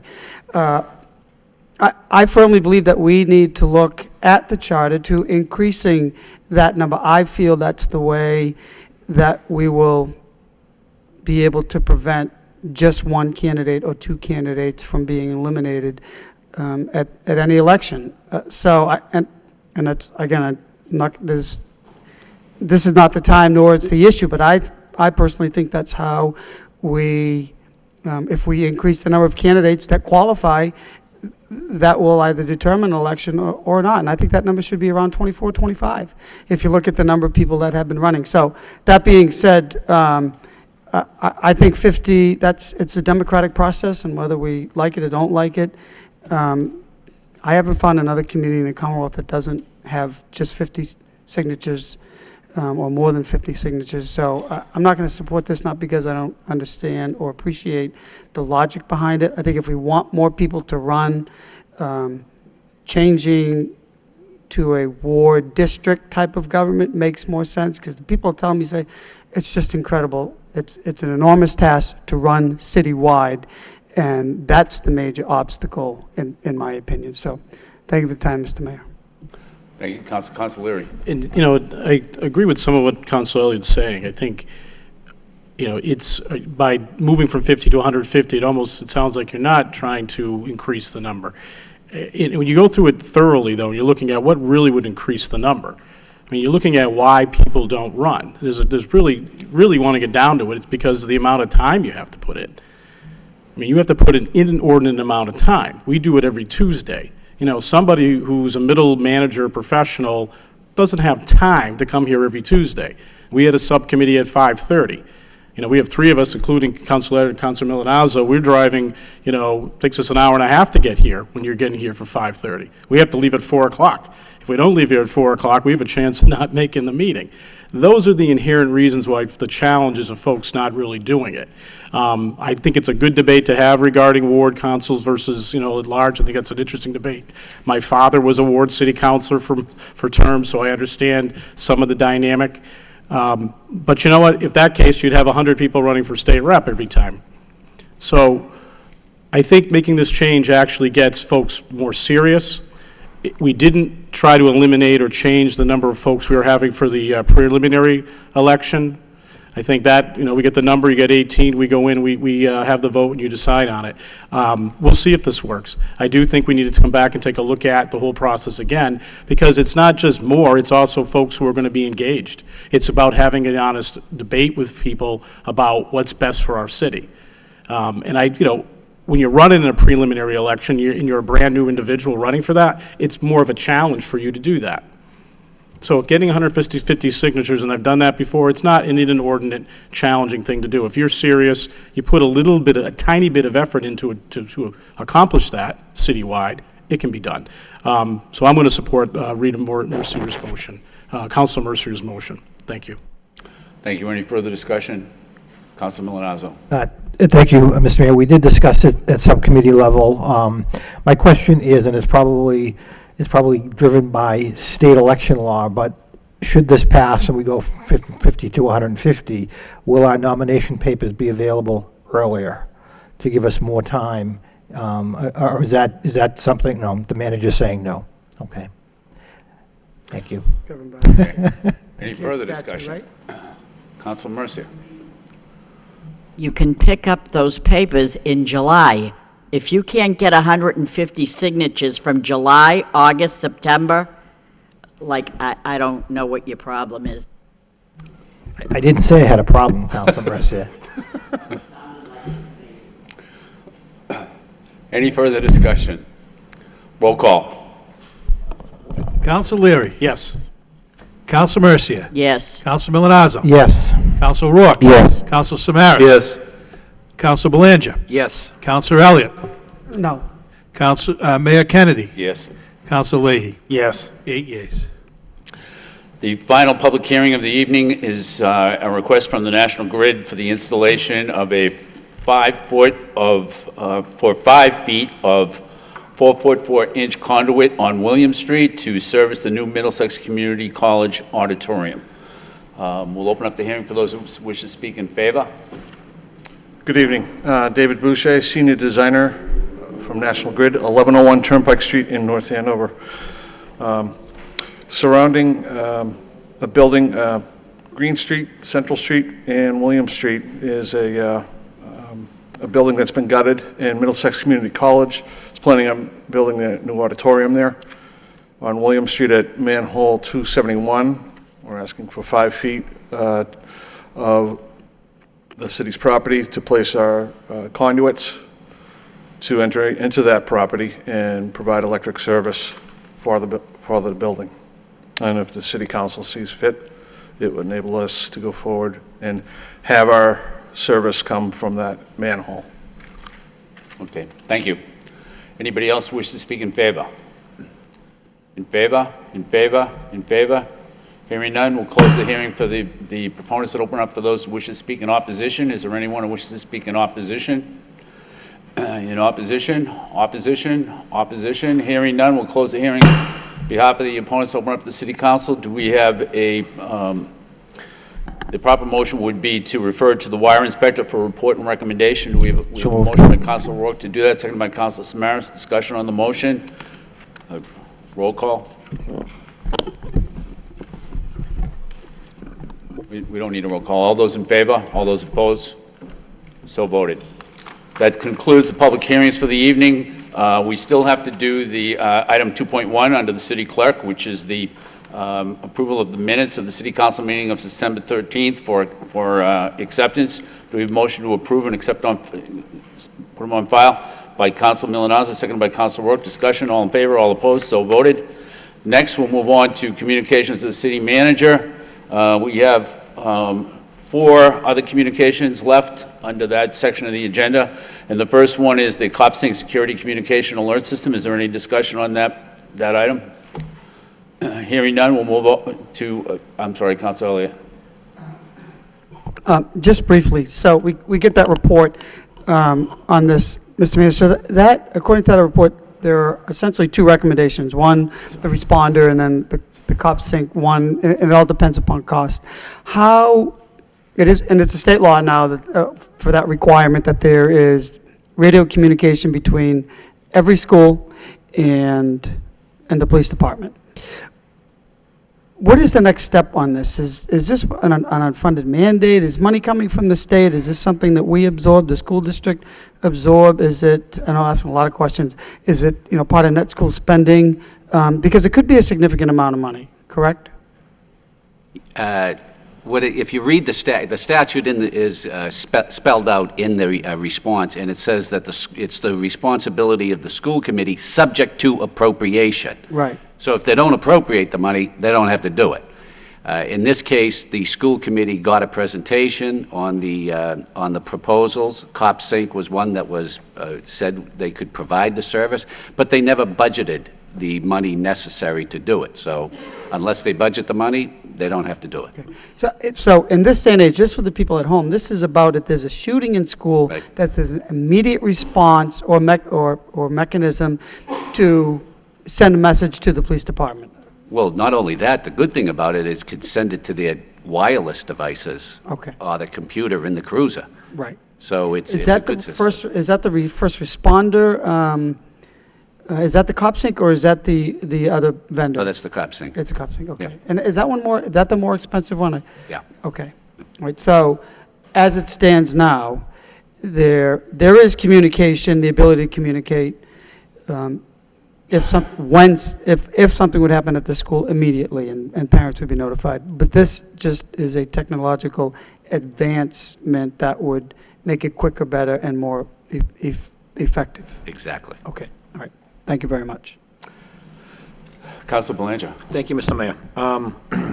Now, Mr. Manager, I'm having trouble comprehending this now. It's required by law, by the state, to have some sort of communication.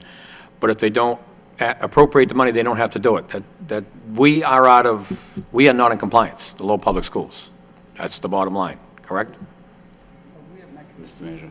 No, the language of the statute says that they shall do it subject to appropriation. And if they don't appropriate any money for it, then they're still in compliance with the law, because the law says that they have to have an appropriation to do it. And if they don't have one, then they don't have to do it. So although it's a good idea, they're not mandated to do it unless they put it in their budget to fund it. Okay, thank you very much.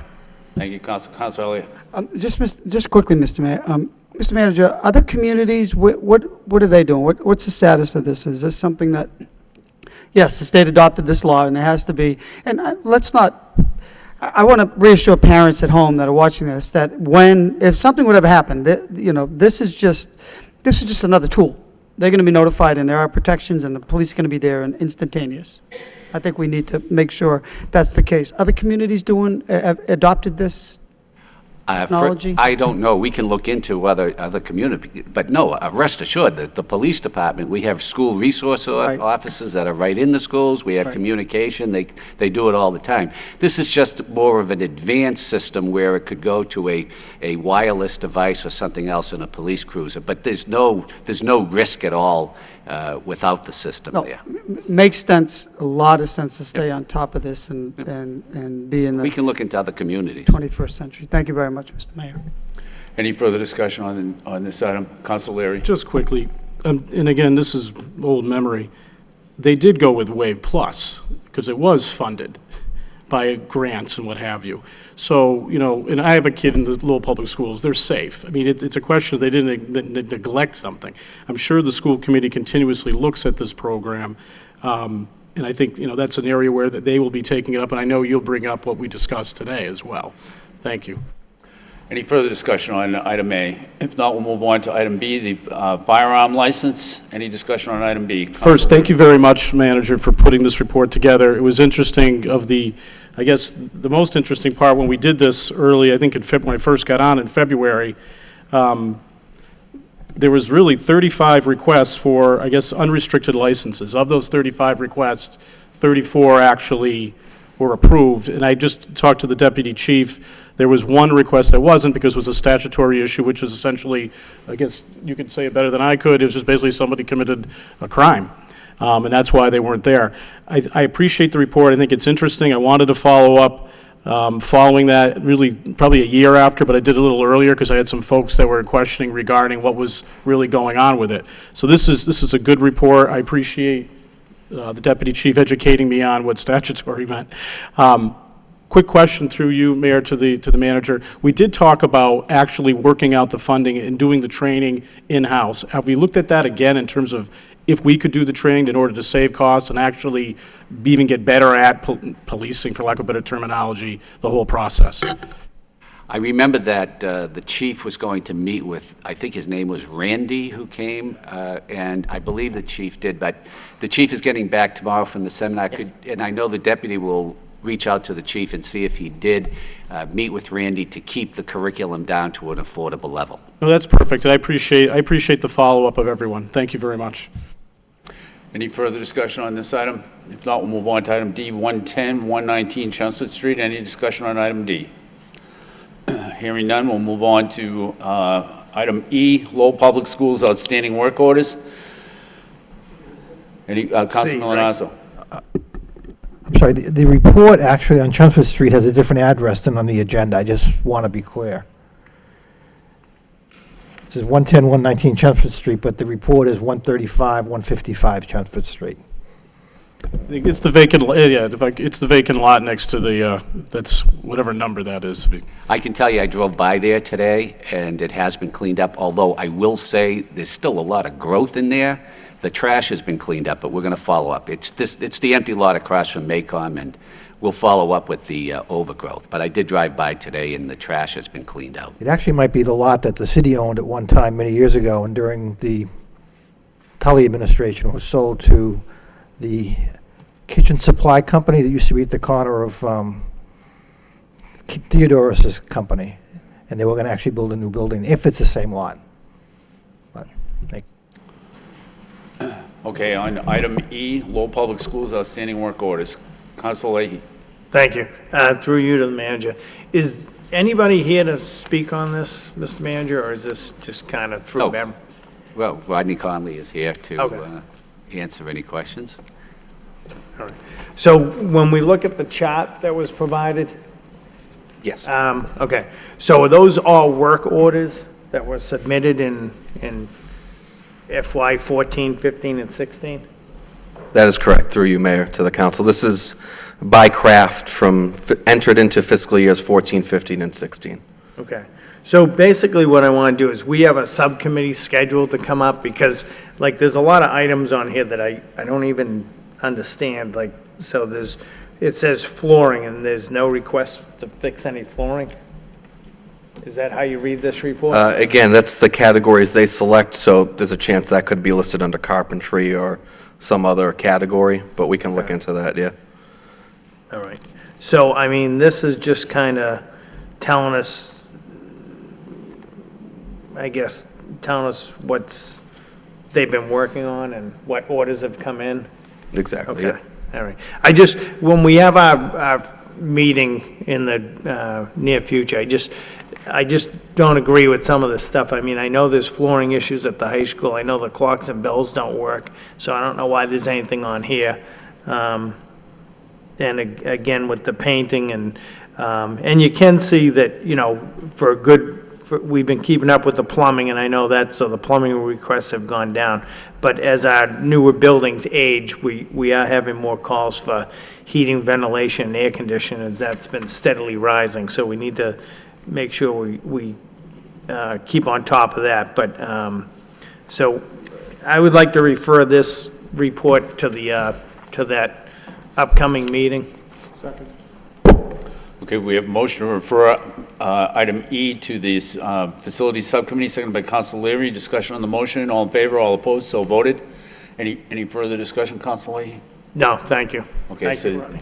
Chair would entertain a motion to accept all the communications from the manager and place them on file. We have a motion to that effect from Council Elliott, seconded by Council Leahy. Discussion, all in favor, all opposed, so voted. The next item is a communication to accept the resignation of Angela Vincent from the Lowell Sustainability Council. Do we have a motion to accept and place on file by Council Rourke, seconded by Council Leary? Discussion, all in favor, all opposed, so voted. Next is a communication from the city manager requesting out-of-state travel for one person from the Division Planning and Development.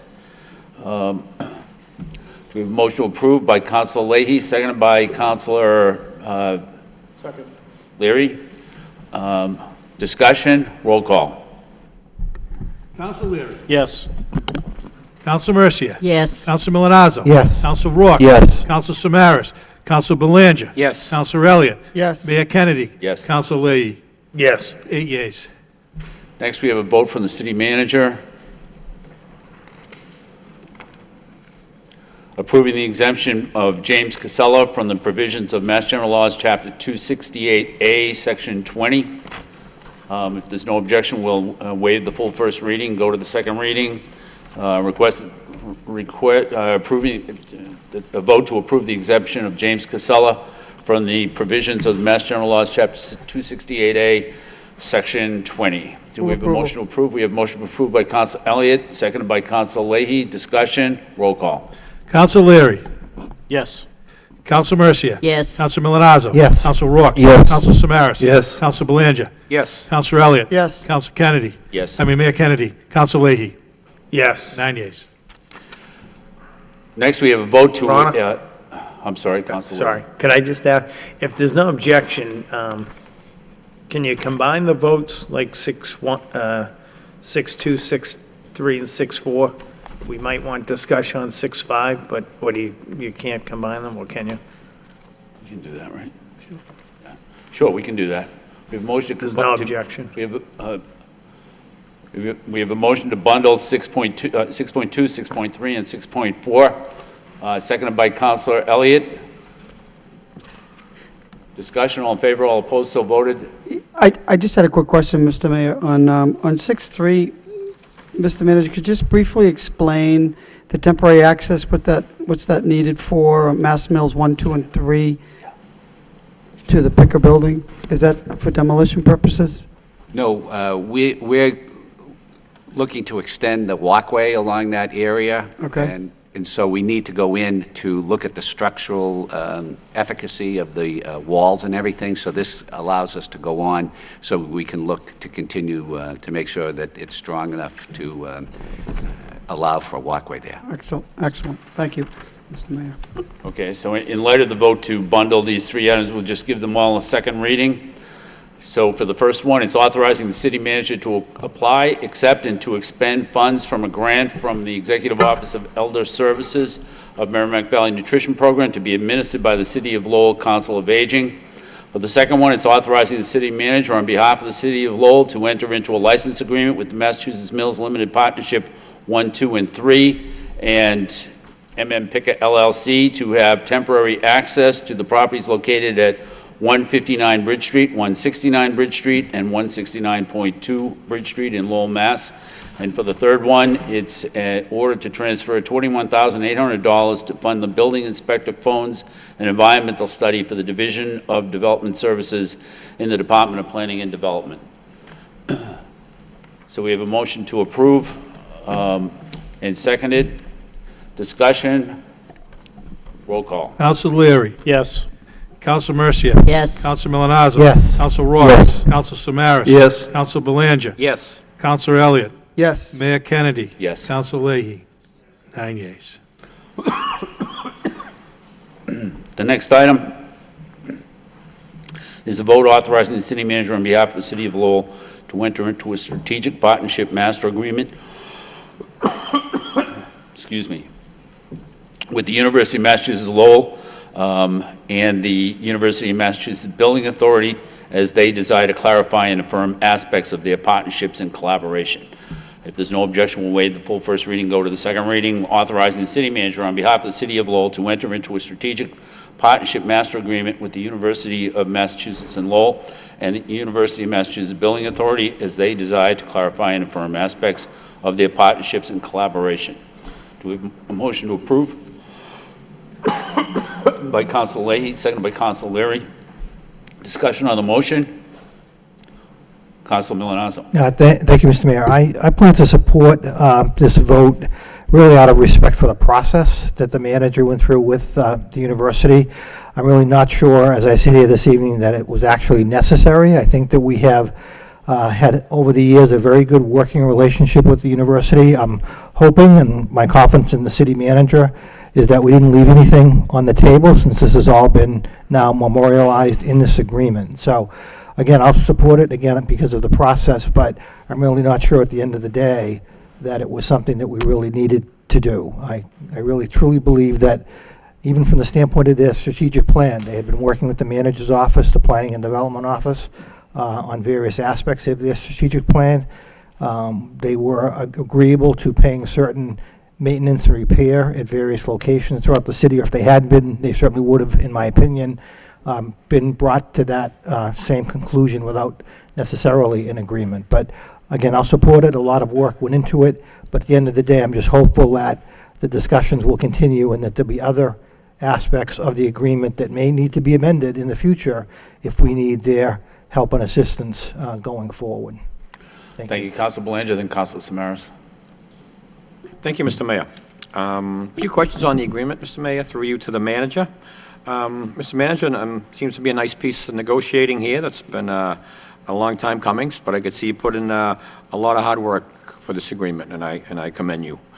But this is also at the same time a tentative agreement, right? Does this, the city council approves this, does that mean the UMass Building Authority ultimately has to sign off on it, or you just mean, is it two parties, just the chancellor and the city, is basically just those two?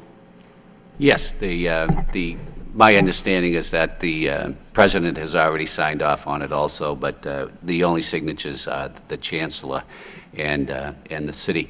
And I just want to, it was really the UMass Lowell that requested that there be a master agreement because they wanted it set out in writing, especially what their obligations were going to be. So it was Chancellor Maloney that was pushing for this type of master agreement. That's why we put in. I agree with you. We've been working very well. We have quarterly meetings with them. We discuss it, but it was actually UMass Lowell that wanted it in writing exactly what their obligations were. Thanks for clarifying that. Thank you. Okay. Okay, so it's tentative. Okay, so once this council approves it, it's a done deal. Okay, all right. Now, so the Tiger grant, they're contributing $3 million to the Tiger grant funds, but it's over 20 years, $150,000 a year for 20 years. Does that mean the city, are we putting up those funds and getting reimbursed from UMass Lowell, or are we paying them off? We authorize the debt, but they're going to be paying their proportionate share of the debt service, and that's the proportionate share of the debt service that they'll be paying.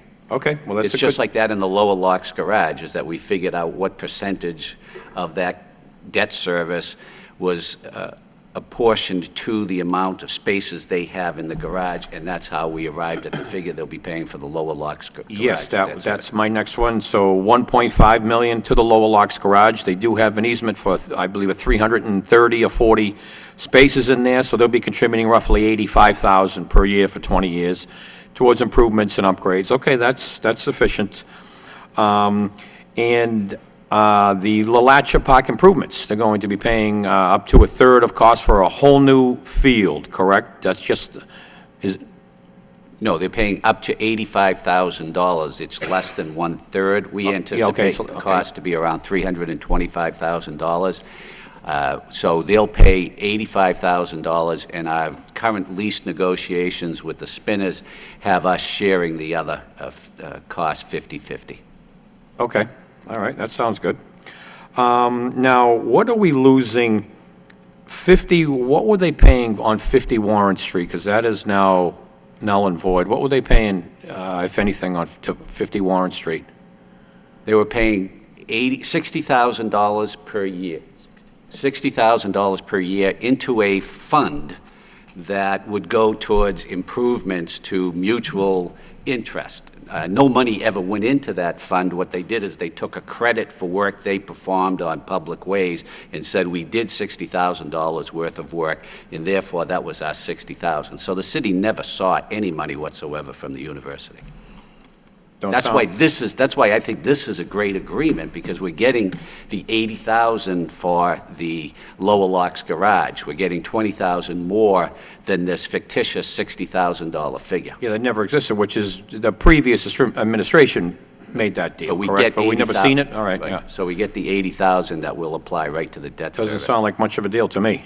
And then the other thing that's in here is it's now in writing that they're going to maintain, they'll have to snow plow, they'll have to maintain certain intersections around their campuses, and Tom Belgard has done a estimate that this is going to save the city in excess of $100,000 a year for the university doing the snow plowing around these areas and the maintenance of the Yes, they're going to be properties adjacent to the university. There'll be snow plowing and landscaping as follows, to saving us. Okay, that's something, but we will be losing the marketing money that they have been contributing.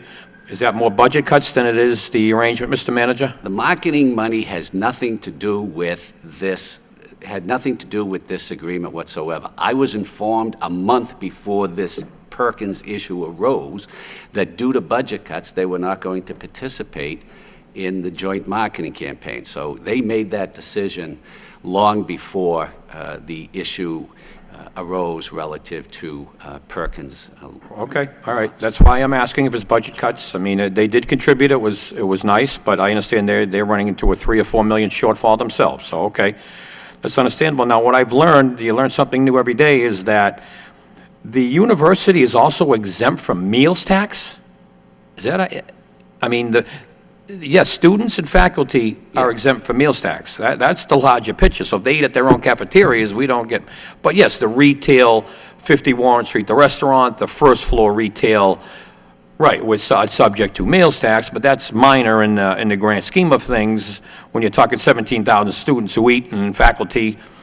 So I never knew, according to Mass General laws, it's nothing you can do about that, Mr. Manager, that they are exempt from meals tax even, a small 6%, which would be helpful to this volume. But it's just a lesson learned. I never knew that, and nor do I expect you to change Mass General laws. I understand. But the good news is, some good news here is that they've stated clearly that the UMass Lowell acknowledges it now owns a sufficient quantity of apartments to satisfy projected demands associated with the full enrollment growth anticipated in its 2020 plan, as they intend to increase from 17,000 to 20,000 by 2020. So they're claiming they have enough housing to achieve that goal, and they will not be acquiring any more housing units during the life of this agreement for the next 5 years, Mr. Manager. Is that accurate?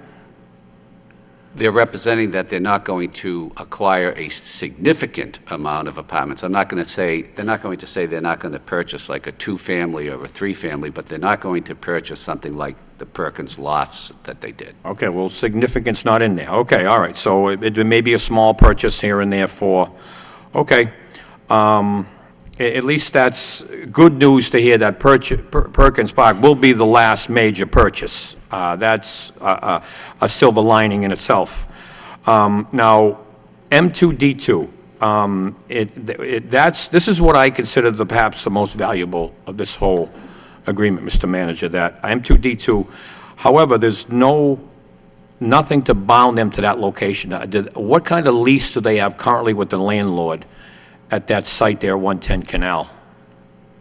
My understanding is that they have approximately 4 more years on their lease at 110 Canal Place, and there's no way that I could imagine that we could bind them to a particular location. Okay, well, that's satisfactory enough. They're bound, they have an obligation to the property owner to state it's a 5-year agreement, and 4 years to that location is suffice to me. And I'm glad that they are giving planning and development some space in that area to help recruit starter-ups, because this is the major trade-off. This is what your administration, this council, has been working very hard at, Mr. Manager. Incubator space and starter-ups, that is the trade-off, the long-term trade-off that we're going to receive. If people are waiting for a pilot from the university, and that's the holy grail, it's not going to happen. They're under no obligation to pay taxes, nor will the building authority sign off. But this, however, is the trade-off that we will be looking for in the future, that starter-ups begin companies in this city and we retain them. That's the trade-off that we hope to get for our taxpayers. So that's good news, because, I mean, at this point, it's in its infancy. I don't know of one to this point, but it's good news that we're working diligently on it, and that partnership is still going forward. That's very, very important. So, Mr. Manager, it's a decent deal. I think it's about as good as it gets in the grand scheme of things. So, congratulations. I commend you for your hard work. It's been a long time coming, and we look forward to our partnership with UMass Lowell. Thank you very much. Thank you, Council Samaras. Thank you. As Councilman Milonazo said, we have a sound working relationship with the university, but I want to thank the city manager for this report. I think for our constituents, the one line that I think that I like is the university will annually present the school's master plan and strategic development vision to the Lowell City Council, or to the city in general. And what this really states to me very clearly is that the university and the city are working together. The university has a future and they have needs. The city of Lowell has a future and it has needs. And what this states very clearly is that you will be sitting down with the president of the university, of the chancellor, and discussing our mutual needs to the mutual benefit of the citizens of Lowell. That's what I see, and I think it's in writing. And I think sometimes when you have a report like this, it just outlines what our responsibilities are. And I want to thank the city manager and the chancellor for working together for the common needs of the city. Thank you. Thank you, Councilman Milonazo. 2 things, Mr. Mayor. I heard, and again, it could just be street talk, that they may continue to pay that lease for 4 years, but move those incubator companies to Haverhill. I mean, there was talk of that based upon what some of the comments were coming out of this chamber. So again, I just want to caution my colleagues that, again, we're looking to continue this relationship. We're looking to build incubator companies here in Lowell, and I hope that they don't continue to pay the lease and then move them to Haverhill. My last comment, and it's really tongue-in-cheek, I hope no one is contemplating sending a letter to Harry Spence looking for anything from the courthouse. Again, no payment in lieu of taxes. I mean, it's a public entity, Mr. Manager, and we, in my opinion, have really, through the media and through whatever, got to a point where we have this agreement before us. I just hope that no one is contemplating sending a letter to Harry Spence looking for anything from that courthouse, be it meals tax in the cafeteria or whatever else they may or may not be doing at that site. Again, it's tongue-in-cheek, but at the end of the day, I'm just trying to make a point here. It's another public entity. Thank you, Councilor. Any further discussion? Councilor Elliott. Well, I think this is terrific.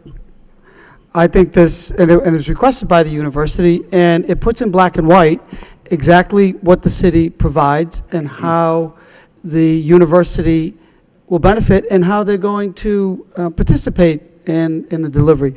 I think this just lays it out on, and it's a benefit to the city, it's a benefit to the university. This is what we provide, this is what we're willing to do, this is how we are willing to partner with you. It removes any speculation on what the contributions are on both sides. It continues the relationship that has evolved, and it's transparent, it's open, everything is laid out in this agreement, and we will move forward, whether it's this council or another chancellor or administration. It's a good baseline, it's a good starting point. That will evolve. I think it's a good deal for the city. I think it's a good deal for the university. The university will benefit, the city will benefit, and we know their success means a success for the city, and our progress also benefits the university. So I anticipate we'll just continue to move forward, but it's both parties very satisfied. We continue to work together. It's unfortunate, the marketing contribution, because that was significant, and hopefully that will change in the futures, that that contribution will come back. Mr. Manager, does the marketing program continue without that funding, just on a slightly different scale? Yes, and I just, the Lowell plan is not going to participate in the joint marketing program again. So what we're going to do is, I sent you an email today where our case department sent out a marketing brochure relative to events for the rest of September. So we're going to continue to do it ourselves based upon the same theme, and we'll be reaching out to the private companies to contribute to a marketing campaign to brand the city of Lowell. So it will be us alone, but we will be doing it on a ramped-up basis where we are contacting the private companies. Well, thanks for bringing this forward and working on it, and thanks to the Chancellor and the university and the system, and I think it's all good. Thank you. Thank you, Councilor Leary. Just quickly, one, thank you very much for working the agreement out with the university. Thank you for keeping a level head. I think ultimately that the university's success will be our success, and I'm looking forward to, I think success is its own marketing tool at the end of the day. I think it'd be nice if we had that, the finances behind it, but I think ultimately if they're successful, that's marketing in and of itself, because that's our success too. Thank you. Any further discussion? Roll call.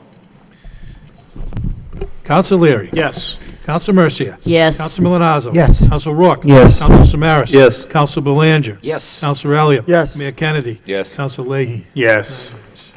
The next item is a vote to authorize the city manager to satisfy an outstanding liability of approximately $38,017.80 to surplus parking and veteran service funds for fiscal year 2017 to satisfy unpaid invoices from fiscal years pursuant to Mass General Laws, Chapter 44, Section 64. If there's no objection, we'll waive the full first reading and go to the second reading, which is to appropriate approximately $38,017.80 to surplus parking and veteran service funds from fiscal year 2017 to satisfy unpaid invoices from fiscal years pursuant to the Mass General Laws, Chapter 44, Section 64. Do we have a motion to approve? Motion approved by Council Leahy, seconded by Council Leary. Discussion on the motion. Roll call. Counsel Leary. Yes. Counsel Mercia. Yes. Counsel Milonazo. Yes. Counsel Rourke. Counsel Samaras. Yes. Counsel Belanger. Yes. Counsel Elliott. Yes. Mayor Kennedy. Yes. Counsel Leahy. 8 yes. The next item, 7. Your Honor? Yes, Council Leahy. Could I ask that we just take a couple of things out of order for our friends at National Grid that are waiting? Just if we could take 9.5 and 9.6 out of order, Okay, if there's no objection. Council Leahy is asking that we suspend the rules in order to take 9.5 and 9.6 out of order. If there's no objection, then we'll do that by general consent. Hearing no objection. 9.5 and 9.6. He just wants to grill it. Oh, 9. About double Can we do falls. 9.4 too? This is Want to include 9.4 in that? Yes, take them all. Okay.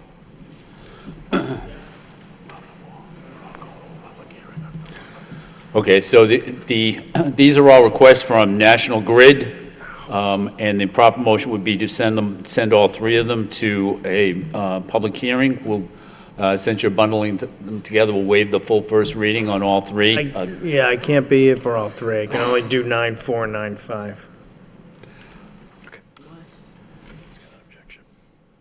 Why can't we do 9.6 as well? No, I can't do 9.5. Oh. Yeah. 9.6. All right, so the first one, 9.4, is the National Grid requesting installation of one pole located at the corner of Gorham Street and Livingston Street. The second one is request permission to delay and replace a cast iron gas main with a plastic gas main in sidewalks on 6th Street. And the third one is request permission to delay, replace cast iron gas main with plastic gas main on Glenwood Street and install a plastic gas main on Eastview Street. So we'll take 9.4 and 9.5 together. Do we have a motion to approve on those? And I just have one question for them on 9.5. Let's do 9.4 and 9.5 first. Right, 9.5, I have a All right, so question. we have a motion to approve 9.4 and 9.5 by Council Leahy, seconded by Council Leary. Discussion on the motion. Yes. It's one is- referred to a public hearing for October 11th. All in favor, all opposed, so voted. Now of 9.6. You have a question, Councilor, on 9.6? No, 9.5, I had a question. While the representatives are here. Okay, go ahead. Okay, so I just, thank you. So I was just curious why you're going up the sidewalk. It is a city ordinance that we need to go in front of city council because we are moving more than 2 feet from the original main due to existing infrastructure in the street, Verizon, water, et cetera. And so that's the best location, closest location, but it's still over 2 feet away from our existing. So the other side of the street isn't open though? It is open. There is a water main. We need to be 3+ feet from the center line of the existing water main. There are at least 2 water mains in the street. So this would put us far enough away from both of those water mains. Okay, and is it disruptive on the sidewalk though? Disruptive? No. We would replace the sidewalks in kind with either asphalt or concrete. Okay, all right, thank you. Thank you. Thank you. Any further discussion, Council Leahy? Okay. All right, so the next order is 9.6, which we've taken separately, and that is request permission to delay, replace a cast iron main with a plastic gas main on Glenwood Street and install a plastic gas main on Eastview Street. Do we have a motion to send it to public hearing for? Move. We have a motion to send it to public hearing on October 11th at 7 p.m. Seconded by Councilor Elliott, seconded by Councilor Leary. Discussion, all in favor, all opposed, so voted.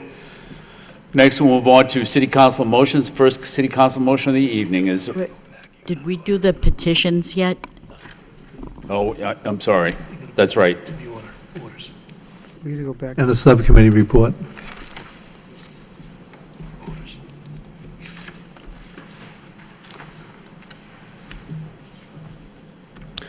Okay, we have 60 days, we have, I need that one. Pursuant to Chapter 266 of the Code of Ordinances in the City of Lowell, Massachusetts concerning Section 266-6 thereof, entitled Temporary Experimental Regulations, temporary traffic regulations are hereby implemented for a period of 60 days. We have a motion to approve. Motion approved by Council Mercia, seconded by Council Leary. Discussion on the motion. Roll call. Counsel Leary. Yes. Counsel Mercia. Yes. Counsel Milonazo. Yes. Counsel Rourke. Counsel Samaras. Yes. Counsel Belanger. Yes. Counsel Elliott. Yes. Mayor Kennedy. Yes. Counsel Leahy. 7 yeas. Next, on the subcommittee reports, we have the Educational Partnership Committee that was held earlier this evening. Council Samaras. Thank you, Mayor Kennedy. Present with subcommittee members, Councilor Leary and Councilor Leahy. Also present were Councilor Milonazo, Councilor Mercia, Councilor Elliott, and Councilor Belanger. We had a very good presentation from Dr. Mabry, the president of Middlesex Community College. Talked about the college being established in 1986. It now has 7 buildings in Lowell and 13 buildings in Bedford.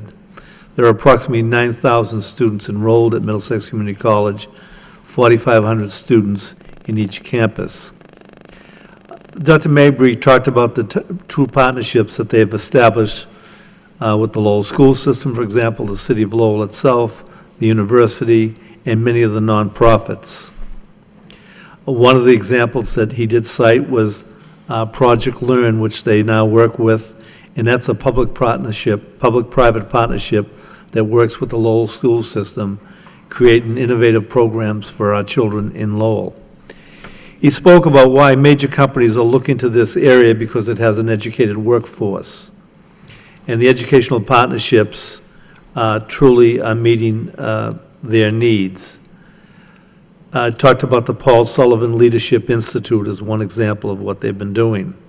But when they talked about corporate community education, talked about employees like, we'll say, Enterprise Bank, other companies in Lowell, that take advantage to train their workforce, especially for second language employees.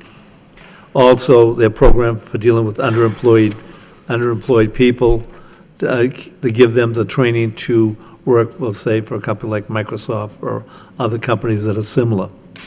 They talked about the federal building, which we know as the old post office, which has their library, but it contains many programs. But one thing about the library is that it is well used by community members, especially a lot of the nonprofits, even the City of Lowell and school department. When we want to have programs and we need space, they offer that space. The provost from the university talked about them having 75 programs, 150 full-time faculty, over 631 part-time people. It's a school that's, getting quite large. One of the programs they talked about was cybersecurity, which is important to them, and it's part of Homeland Security. It's a program that they give a certificate for and an associate degree, and I believe it's the only one in the state, if not in the New England area. He also talked about the Rialto building, which we have had concerns with. It's a $20 million project. They talked about having a 180-seat theater. They've met all of the historic needs of the area, but they feel that this will be a magnet to bringing business in the downtown area. They talked about, Dr. Mabry talked about one of the issues, though. They are facing declining enrollment. There's, issues with, certain issues that occur for them with the economy. And they talked about the need for stronger partnerships. And they plan to expand those partnerships because they want to ensure that they reach out to all the people of Lowell who are seeking a good education and want to be part of the process. So it's a school that was established in 1987, has 700 employees, and it's meeting the needs of our students or our children in Lowell or our families in Lowell. And it was overall a very good presentation that we found worthwhile. Thank you. Thank you, Councilor. Any further discussion? Do we have a motion to approve, to accept the report as a report of progress by Councilor Leary, seconded by Councilor Milonazo? Discussion, all in favor, all opposed, so voted. Under petitions, we have 2 petitions. The first is from the Hellenic American Academy, request permission to install small banners on lampposts along Broadway, Dummer, and Worthing Streets to identify the academy. The proper motion will be referred to the Law Department for a report and recommendation. We have a motion to that effect by Councilor Mercia, seconded by Councilor Leary. Councilor Mercia. Thank you, Mr. Mayor. I'm understanding that this is a very time-sensitive request to put the signage up on the poles, and I was wondering through you to the city solicitor, I know this is referred to the Law Department for the proper vote.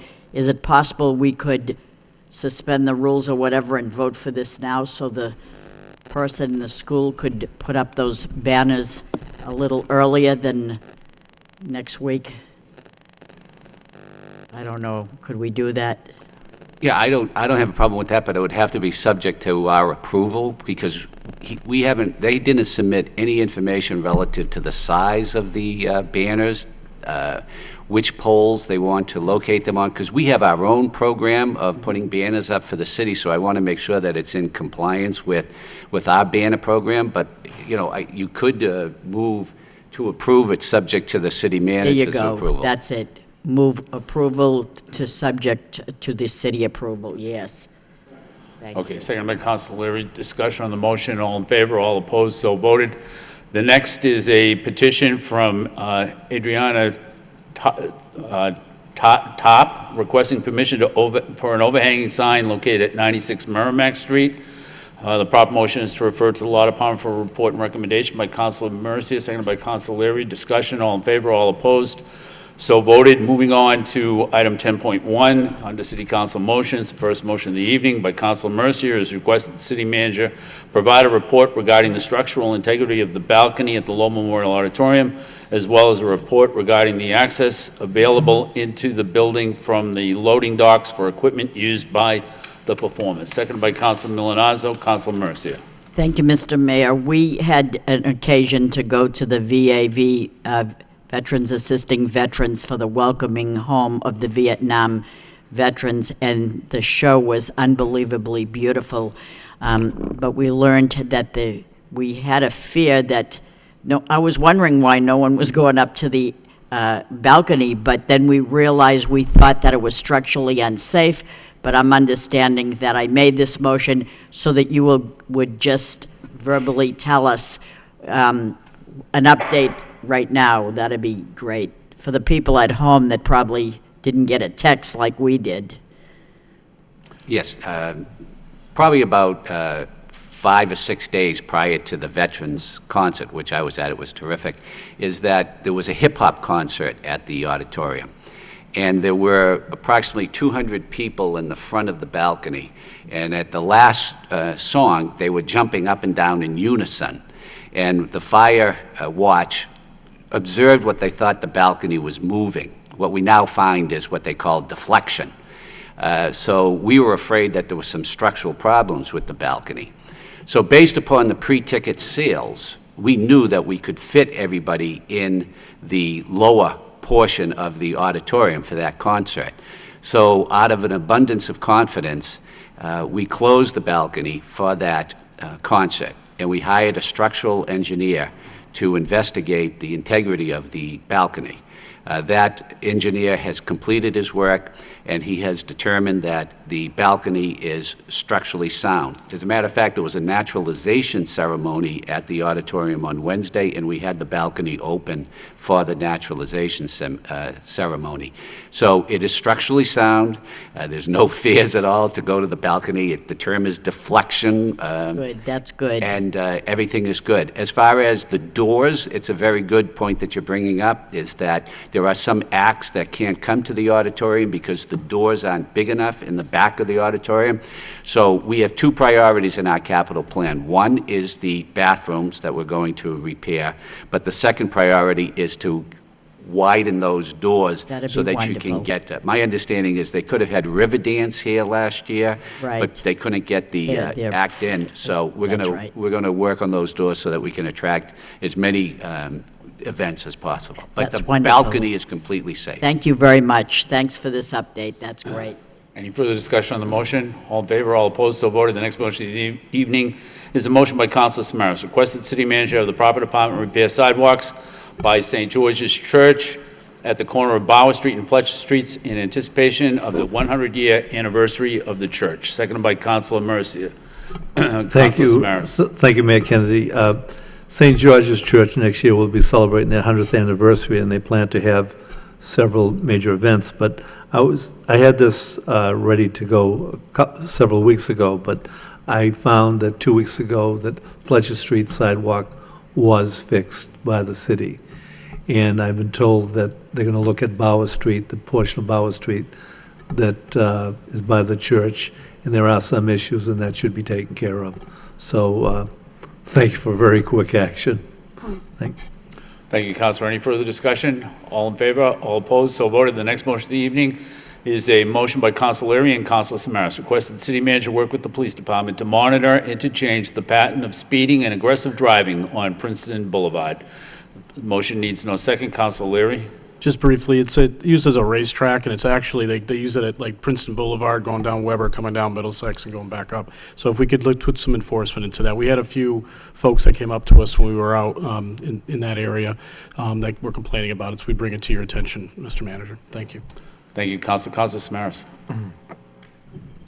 Councilor Leary is correct. The only thing I would add to this, we want the police to take some type of action.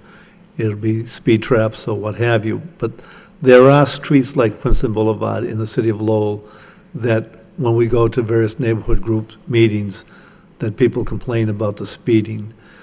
If perhaps the police or the proper department could or the traffic engineer could look at some of the major streets where some of the complaints have been over the past about speeding, and look at other creative ways that we could help to slow down the traffic in certain areas. I think it's important because this city is becoming, with our success, there's far more traffic, and there are far more people that are anxious to move a little faster and quicker. So I just want our streets to be safe. So this motion's a good motion. It addressed an issue that was raised by several people, but the thing is, there are still other streets, rather than us coming in each week and saying such and such street, people are complaining about speeding. If there could be an overall look at some of the major streets that have this problem. Thank you. Thank you. Any further discussion? All in favor of the motion, all opposed, so voted. The next motion of the evening is a motion by Councilor Belanger. Request that the city manager issue a report relative to the city's ability to naming rights of city-owned parcels, for example, Lash Park, Colley Stadium, etc. Seconded by Councilor Elliott. Councilor Belanger. Thank you, Mr. Mayor. This is something that we've explored in the past, very at a smaller scale, but I think it's now time that we really start to probe into this. That parks and stadiums, need revenue. I also understand that many things are named in Lowell families, and we need to retain that. I understand that. I do not want to encroach on naming rights where people's names will be out of the mix, such as the Songer Center at UMass Lowell. That is a nice way to include the current name while branding as UMass Lowell likes to do.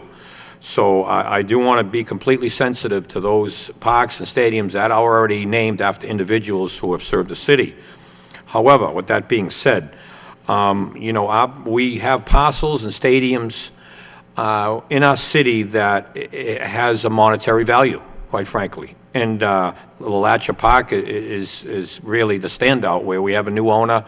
He is really aggressive. He's got a great marketing plan and an upgrade plan, and I'm sure he could use revenue to that stadium. It's not a fix-all, but it will certainly help while keeping the Lowell name involved the whole time as well. Colley Stadium, the football stadium in Haverhill is sponsored by a Lowell-based company that pays tens of thousands a year for naming rights for that stadium. So I think we really need to take a hard look at this. I know Councilor Mercy, a week ago, the Shed Park Fieldhouse, named after a Mr. Lord, which I served the city very well. So also think that has tremendous value too, with the visibility and the cars that go by. That could be worth a tidy sum of money to a corporate sponsor. Again, to include Councilor Mercier's good intentions that she has. But I think this is something that's been discussed and has kind of gone by the wayside, but we really need to take a look at this. Our parks needs money after the budget. That we just, we tell the manager to hold the line, and that's what he does. But these parks, and they need money, and they really do. So I don't want to have to raise taxes to do it.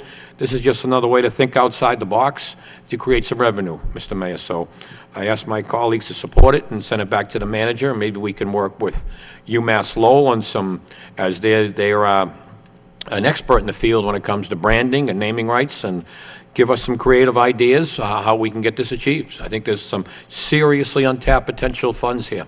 Thank you very much, Mr. Mayor. Thank you, Councilor. Any further discussion on the motion? All in favor, all opposed, so voted. Next motion of the evening is a motion by Councilor Belanger, request that the city manager work with the Division of Planning and Development on a new marketing strategy for the Hamilton Canal District now that the Judicial Center construction has begun. Seconded by Councilor Elliott. Councilor Belanger. Thank you, Mr. Mayor. We all know last Thursday afternoon, the groundbreaking took place of the Judicial Center, which has been long awaited. There was a lot of hard work by so many previous councilors and previous administrations that worked very hard to achieve this, and we were lucky enough to happen under our tenure. However, that's, the Hamilton Canals, we just had the massive developer in. Things were a little bit of a lull. We're almost getting back to a little bit of a lull there. Nothing to the extent we were months ago prior to, but this could really help us. Now, the groundbreaking of the courthouse is, to sum it up in one word, it's a game changer. Okay? So I think that now puts the city sort of in the driver's seat, and I think the demand there will ramp up. Mr. Mayor, you're sort of in the field. You may agree with me. But I think we need to derive a whole different marketing scheme that, is proactive. We need to be reaching out to law firms in Boston, outside of Boston, companies that are along the 128 belt. We need to be proactive. I've heard those companies who have relocated here, Kronos, Metrographics, Maycom, have had the highest praises for planning and development in the manager's office of our cooperative, and often they always say Lowell's the best experience they've had, and that's great. But I don't think that's going to work at this parcel. We can't keep the courthouse a secret. We need to market it and let companies and law firms know that it's coming. It's a reality. It's no longer speculation. So I think this is really going to help our cause here, but we need to market it properly and have an aggressive marketing plan to do it. So I'll task the manager with that, Mr. Mayor, to work with planning and development to come up with a new strategy, because I think it's a whole new set of rules now. So thank you very much. Thank you, Councilor. Any further discussion on this motion? All in favor of the motion, all opposed, so voted. The next motion of the evening is by Councilor Belanger as well. Request that the city manager work with the traffic engineer on reducing or eliminating on-street parking at night on Lower Bridge Street to improve inbound morning traffic flow. Seconded by Councilor Elliott. Councilor Belanger. Thank you, Mr. Mayor. This stems from attending friends and family of a gathering over in Centerville not too long ago, just a few weeks ago, and that the complaints were the traffic. Obviously, school's back, the university's back. It ramps up. Everyone understands that. But we have all those millions of dollars of improvements that the state paid for on the VFW highway, but to get there is like pulling teeth. And they claim that it's still parking that's on as you head inbound towards the city, that there's cars on the right that just sit, and where it could be 2 lanes inbound to the city, it now narrows it down. It's a big deterrent. So I think at one point we prevented or disallowed parking there, but went right back. It was a trial period, and we went right back to allowing parking. But I think we need a more permanent method not to allow parking on Lower Bridge Street to help traffic flow in the morning. I think that would help the bridges out and the morning commute immensely. I really would. So these residents that have spoken, and I think they make a lot of sense. So, Mr. Mayor, I'm going to refer it to the city manager for a report. Thank you, Councilor. Any further discussion on this motion? Hearing none, all in favor, all opposed, so voted.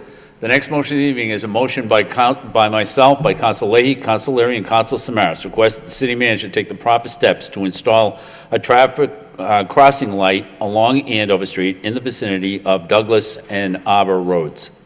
Needing no second, is there any discussion on the motion? Councilor Samaras. Thank you, Mayor Kennedy. I think all of us would agree, and I think all of us at some point have made a motion regarding Andover Street about traffic on Andover Street. And it's just, I think Andover Street's become one of the busiest streets in the city of Lowell. And it's a natural gateway for people coming from the Andover area towards New Hampshire. And the other day, at the time that the school was let out, to see the crossing guard holding up a sign, stop sign, and watching cars come up very close, stopping, we'll say rather quickly, as she would walk onto the walkway to escort children across the street. I think this area does need a working light. Also, it needs a working light because if you're coming from the Riley School area and you want to take a left, you're sometimes taking your life in your own hands. It's just that people are driving too fast on Andover Street. And I would also add that while we have the manager looking at the possibility of a light at the Douglas Road area, when you go to the end of Andover Street, as you near the Tewksbury line, there's a strip mall there and a drugstore on the other side of the street. That's becoming, I would call it almost like a war zone to make a left or right, or go into the parking lot, or come out of the parking lot and try to go in the opposite direction. It's just a lot of traffic with no controls. So I'd like, as part of this motion, to have the traffic engineer look at that area and see what could be done, if anything. Because as I stated, it's just getting busier, and I think there's a need to monitor what's going on. I know we've had a lot of reports and studies about that road, but I think each month there's just more traffic. Thank you. Thank you, Councilor. Councilor Leahy. Just quickly, I think this is a good motion. We'll see where it goes. As far as the comments about the end of Andover Street, just for information, I think Representative Nangle is working on that, and I think that's in the process of maybe being done by the state, so just point of information. Thank you, Councilor. Any further discussion? Just want to echo what they said. Well, is a motion I think needs to definitely be looked at. Thank you. Okay, thank you. Councilor Milanazzo. If I could, I will send a picture to the city manager tomorrow. Down in my new place of employment, they just installed traffic lights on a busy street like Andover Street. Again, they're not the red, yellow, green, so they don't stop traffic. What they do is they're on the sidewalk, and when someone's crossing, they actually blink yellow on the sidewalk. So you're not actually digging up the street, it's being put on the sidewalk. So on my way in tomorrow, I'll take a picture of it and I'll send it to you all to take a look at it. Thank you. Any further discussion on the motion? All in favor, all opposed, so voted. The last motion of the evening is a motion by myself requesting that the city auditor provide the city council with an analysis of the financial impact that the charter schools have on the city. Second by Councilor Milanazzo. I just think it's a good idea to do this, just to find out exactly where we stand and what the impact actually is. Any further discussion on the motion? All in favor, all opposed, so voted. Are there any announcements? Councilor Mercia. Would I not have an announcement?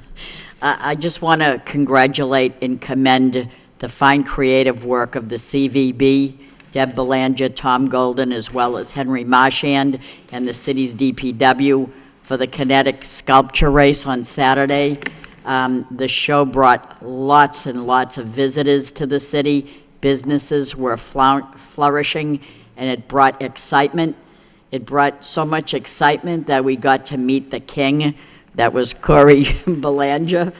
So I thought he'd at least wear this crown and the cape and everything else to the council meeting. I don't know why he didn't, but it was a great, great Saturday. It was tremendous. I've never seen so many people in the downtown. It was very, very exciting. I heard from businesses, they never believed they were doing so much business. So I think it was the second year. It's getting bigger each year, and I look forward to it next year. Thank you. Thank you, Counselor. If I could just chime in on that one, that race did bring, there was a lot of enthusiasm downtown over that race, and I think that everybody that saw it and that spent time there would, hopes that that turns into an annual event for the city of Lowell. And I'm hoping that we have the people that organized the race come into a meeting. This evening wasn't going to work out, but maybe the next meeting or the meeting after that. And it could be that at that meeting that Council Belanger will wear his, I still have it. wear his judge's outfit again. Maybe we could bring all 3 judges, I don't know. You get, any further discussion? Chair would entertain a motion to adjourn. We have a motion to adjourn by Council Milonazo, seconded by Council Samaras. All in favor, all opposed? Stand adjourned.